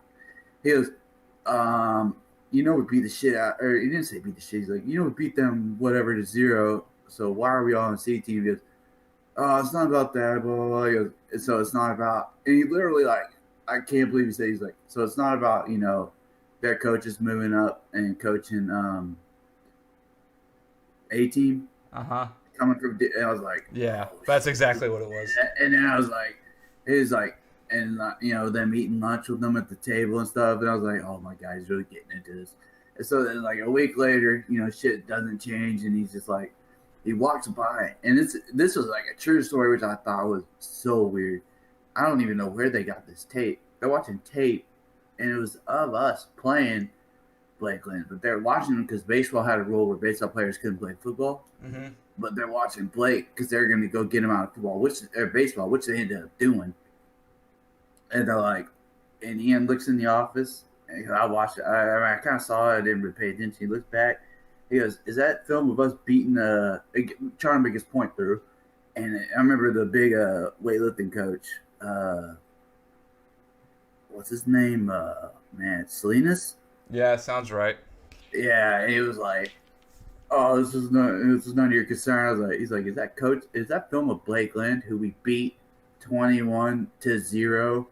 And it was like a baseball. And he's like, you know what? He's like, who ran the fastest 40 time? And he's like, Silk Ice. He goes, guess who got second? He goes, Jacob. He goes, no, he got like 18. He goes, he just told us some bullshit time. Y'all put him on 18. I was like, oh fuck, because I just knew the fuse went off. And I was like, well, here it goes. And he just going off. He's like, so why are all of, blah, blah, blah, he's just naming people. He's like, and we're all sitting here on C team. You got all these, unathletic people up there on A team. He goes, how's that going to work out for you? He goes, by the end of the year, you're going to have the whole teams are going to be switched. Blah, blah, blah. He goes, you know what? He's like, and then the other coach turned around. He's like, who the hell is this kid? Of course, like, because only like Salinas knew us from like weightlifting class and shit. And he's like, go whatever you guys need to leave. He's like, you're really watching film of a baseball player.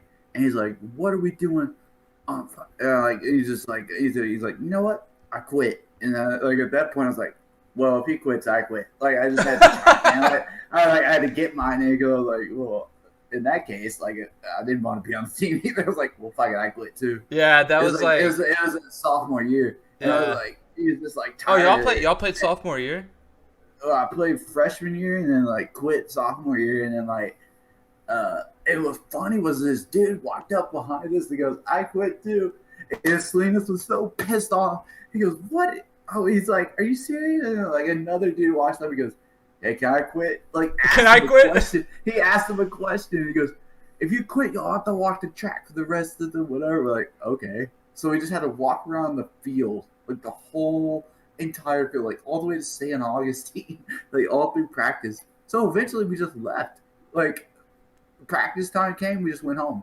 Like, why the fuck are we gonna walk around the track? Yeah, I just remember, dude. Remember that last game in 9th grade? We got like shellacked by straight Jesuit.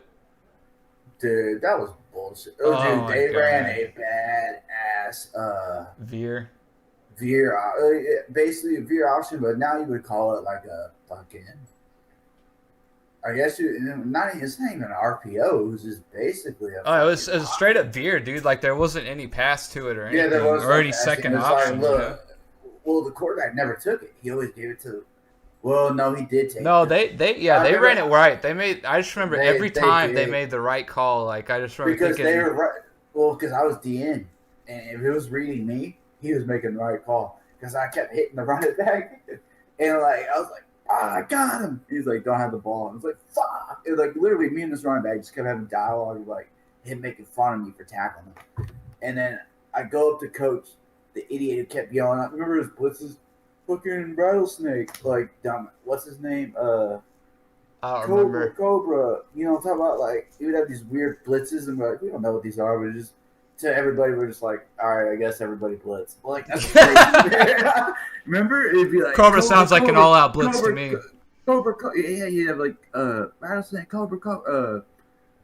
Oh man, he was a baseball coach. McLean or McClure or something, or yeah, he was the white guy. He was supposed to run defense. He was supposed to run offense, but I remember one time he went to go like. They ended up getting in a fight. I remember one time he went to like go kick the ground because he was like really mad and like he slipped and fell and like we were all trying not to laugh because we knew how mad he was.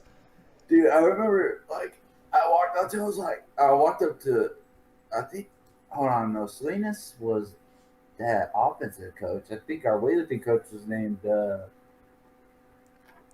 Oh, the weightlifting coach was like the small guy, or I mean, he was like built like a fucking little rock, but he was short. Small Hispanic, yeah. He's like, oh, y'all don't. I remember somebody like said, you couldn't do that. Goes, oh, really? I can't ball. Like deadlift like this ridiculous amount. Like, yeah, dude, shut the fuck up. Like, yeah, I remember because he helped us in basketball too when we used to do some stuff. Dude, he was a beast. Dude, he would hang clean 135 like with one hand like it was nothing. Like when we're all sitting there like trying to struggle to do it for like the first time. Like yeah, he's a monster, man. Coach. I can't remember his name at all. Yeah, but like he worked for like the Jets and the Chiefs for a while. Dude, he was a freak, man. And then he had these workout plans for us. I remember in sophomore year or junior or senior year, just having him in weightlifting. All I had was weightlifting, like team sports, some bullshit off. Yeah, looking back, I wish I would have done a little more weights when I was in high school. Not like heavy, but just enough. Dude, he once told me, he forgot this whole Ian incident. And we were doing incline bench press, like we were doing our end of the year, whatever, to see what we did. And incline bench press, like 225 pounds as a 11th grader. And he's like, man, why did you play football? He's like, I was like, oh, we quit because y'all put. Well, he goes, okay, never mind. I remember the story. Yeah. I was like, yes, dude. I mean, I didn't know what to say, but at the time I was also kind of pissed. Like, you don't really fucking remember. Yeah, that's like kind of salt in the wound, but also I told you so. I'm like, what is that? I'm like, hey, you see that kid over there? He weighs 100 pounds. He ain't doing that. Or 100 pounds more than me? No, he ain't fucking inclined to 225. Like, get the fuck out of here. Yeah. Dude, I remember I squatted like fourth most sophomore year. Dude, I remember you. I was so proud of that. Called us into the weight room. Remember we were going to open gym. We're like, guys, hey, you bust out a squat. We're like, really? You called us in here to show us your squat? Like, here, do it today. And I was so pissed because I told my dad, I was like, man, for comparatively, I squat a lot, but I can't even touch the rim. I never had any hops. I never had any hops. Hey, look, son, you're gonna have to weigh 160 pounds before you touch the rim. Yeah, it was just I just remember I mean, I guess it's good. I mean, I obviously could push people out and stuff sometimes, but it was just always so funny that I could squat so much and I had absolutely no hops. I think you're saying something like, yeah, I got we were pretty where it's really probably LeBlanc was there too. No one knew what a squat was back in high school. No one gives a fuck about those. Well, unless you're God damn, what was that coach's name? Because we had to do squats. I hated them. I would kind of skip through them, but then when he was watching, I'd do them. But I would do all his other workouts, and I'm like, dude, this guy's genius. He's like, because he would call it something where you work out your biceps and your triceps, so he'd call it he had this term for it. Push pull or something. It's you're the muscle. That's the opposite. You have the muscle. We're gonna do this today, and then it's okay, we're gonna do back shoulder, and we're gonna do leg. I hated leg day, of course. I'm not like that. Man. But I just remember when I squat, I was I lost to Justin Akers, Josue, and one other. I think maybe Kerfman actually. Kerfman could squat a lot too. Dude. But I just remember I was so proud of myself. I was like, dude, this is kind of tight, because Akers, he don't really count. He's gonna go play tight end at Baylor. Everyone's gonna lose to that guy, Akers. Dude, Josue was basketball savvy, dude. Yeah, he had the catapult shot. He literally would shoot it from his shoulder. That's where the yeah. Well, I mean, he would also body people up. He knew he was big. Like, No, yeah, he played was a it, good like, player for sure. And Akers, of course, like, and then whenever what's his face rolled through, and then seeing Bobby Knight in the hallway was Oh, such a Bright? trip. Yeah, I was like, dude. Like, I remember telling him, like, that's Bobby Knight. He's like, what? I'm like, that's Bobby fucking Knight. He's like, what are you talking about? I'm like, look over to the fucking doors of the gym. And he walked in, and Ian missed him. I was like, dude, you'll never see that dude again. Like, That's crazy. I never knew Bobby Knight was there. I must have missed yeah, that. he went to watch fucking Bright. I was like, Jesus, that's insane. Like, I don't know if I ever told y'all this, but I saw Bright at the casino like maybe like 5 years ago or something. It was pretty funny. Like we literally recognized each other from like all the way across the room. It was pretty hilarious. at Lake Charles? Yeah, Lake Charles, like it was so he literally was like 60, 70 feet away. Like he was really far away. Well, I mean, This he's weird easy thing to where like see, we though. caught each other's eye like at the same time. Like we just started laughing so hard and he came and said hi. I was Dude, like, I'm on a ran heater. in- I'm on a heater. I can't get up. I ran, dude. I tell you, I ran in. Remember, Phil from Pizza Weezer thing. I run into him twice in Lake Charles. Oh I've yeah, also the Asian dude. I've ran into I mean, you always got Asians at casinos. dude. Yeah, poker. That's what he does. Yeah. And then oh my god, I ran into. Dude, you always run into people at casinos. Just like, yeah, of course they are. Oh man, I can't think of the other one. I think I ran into him and his family once, but I wasn't going with them.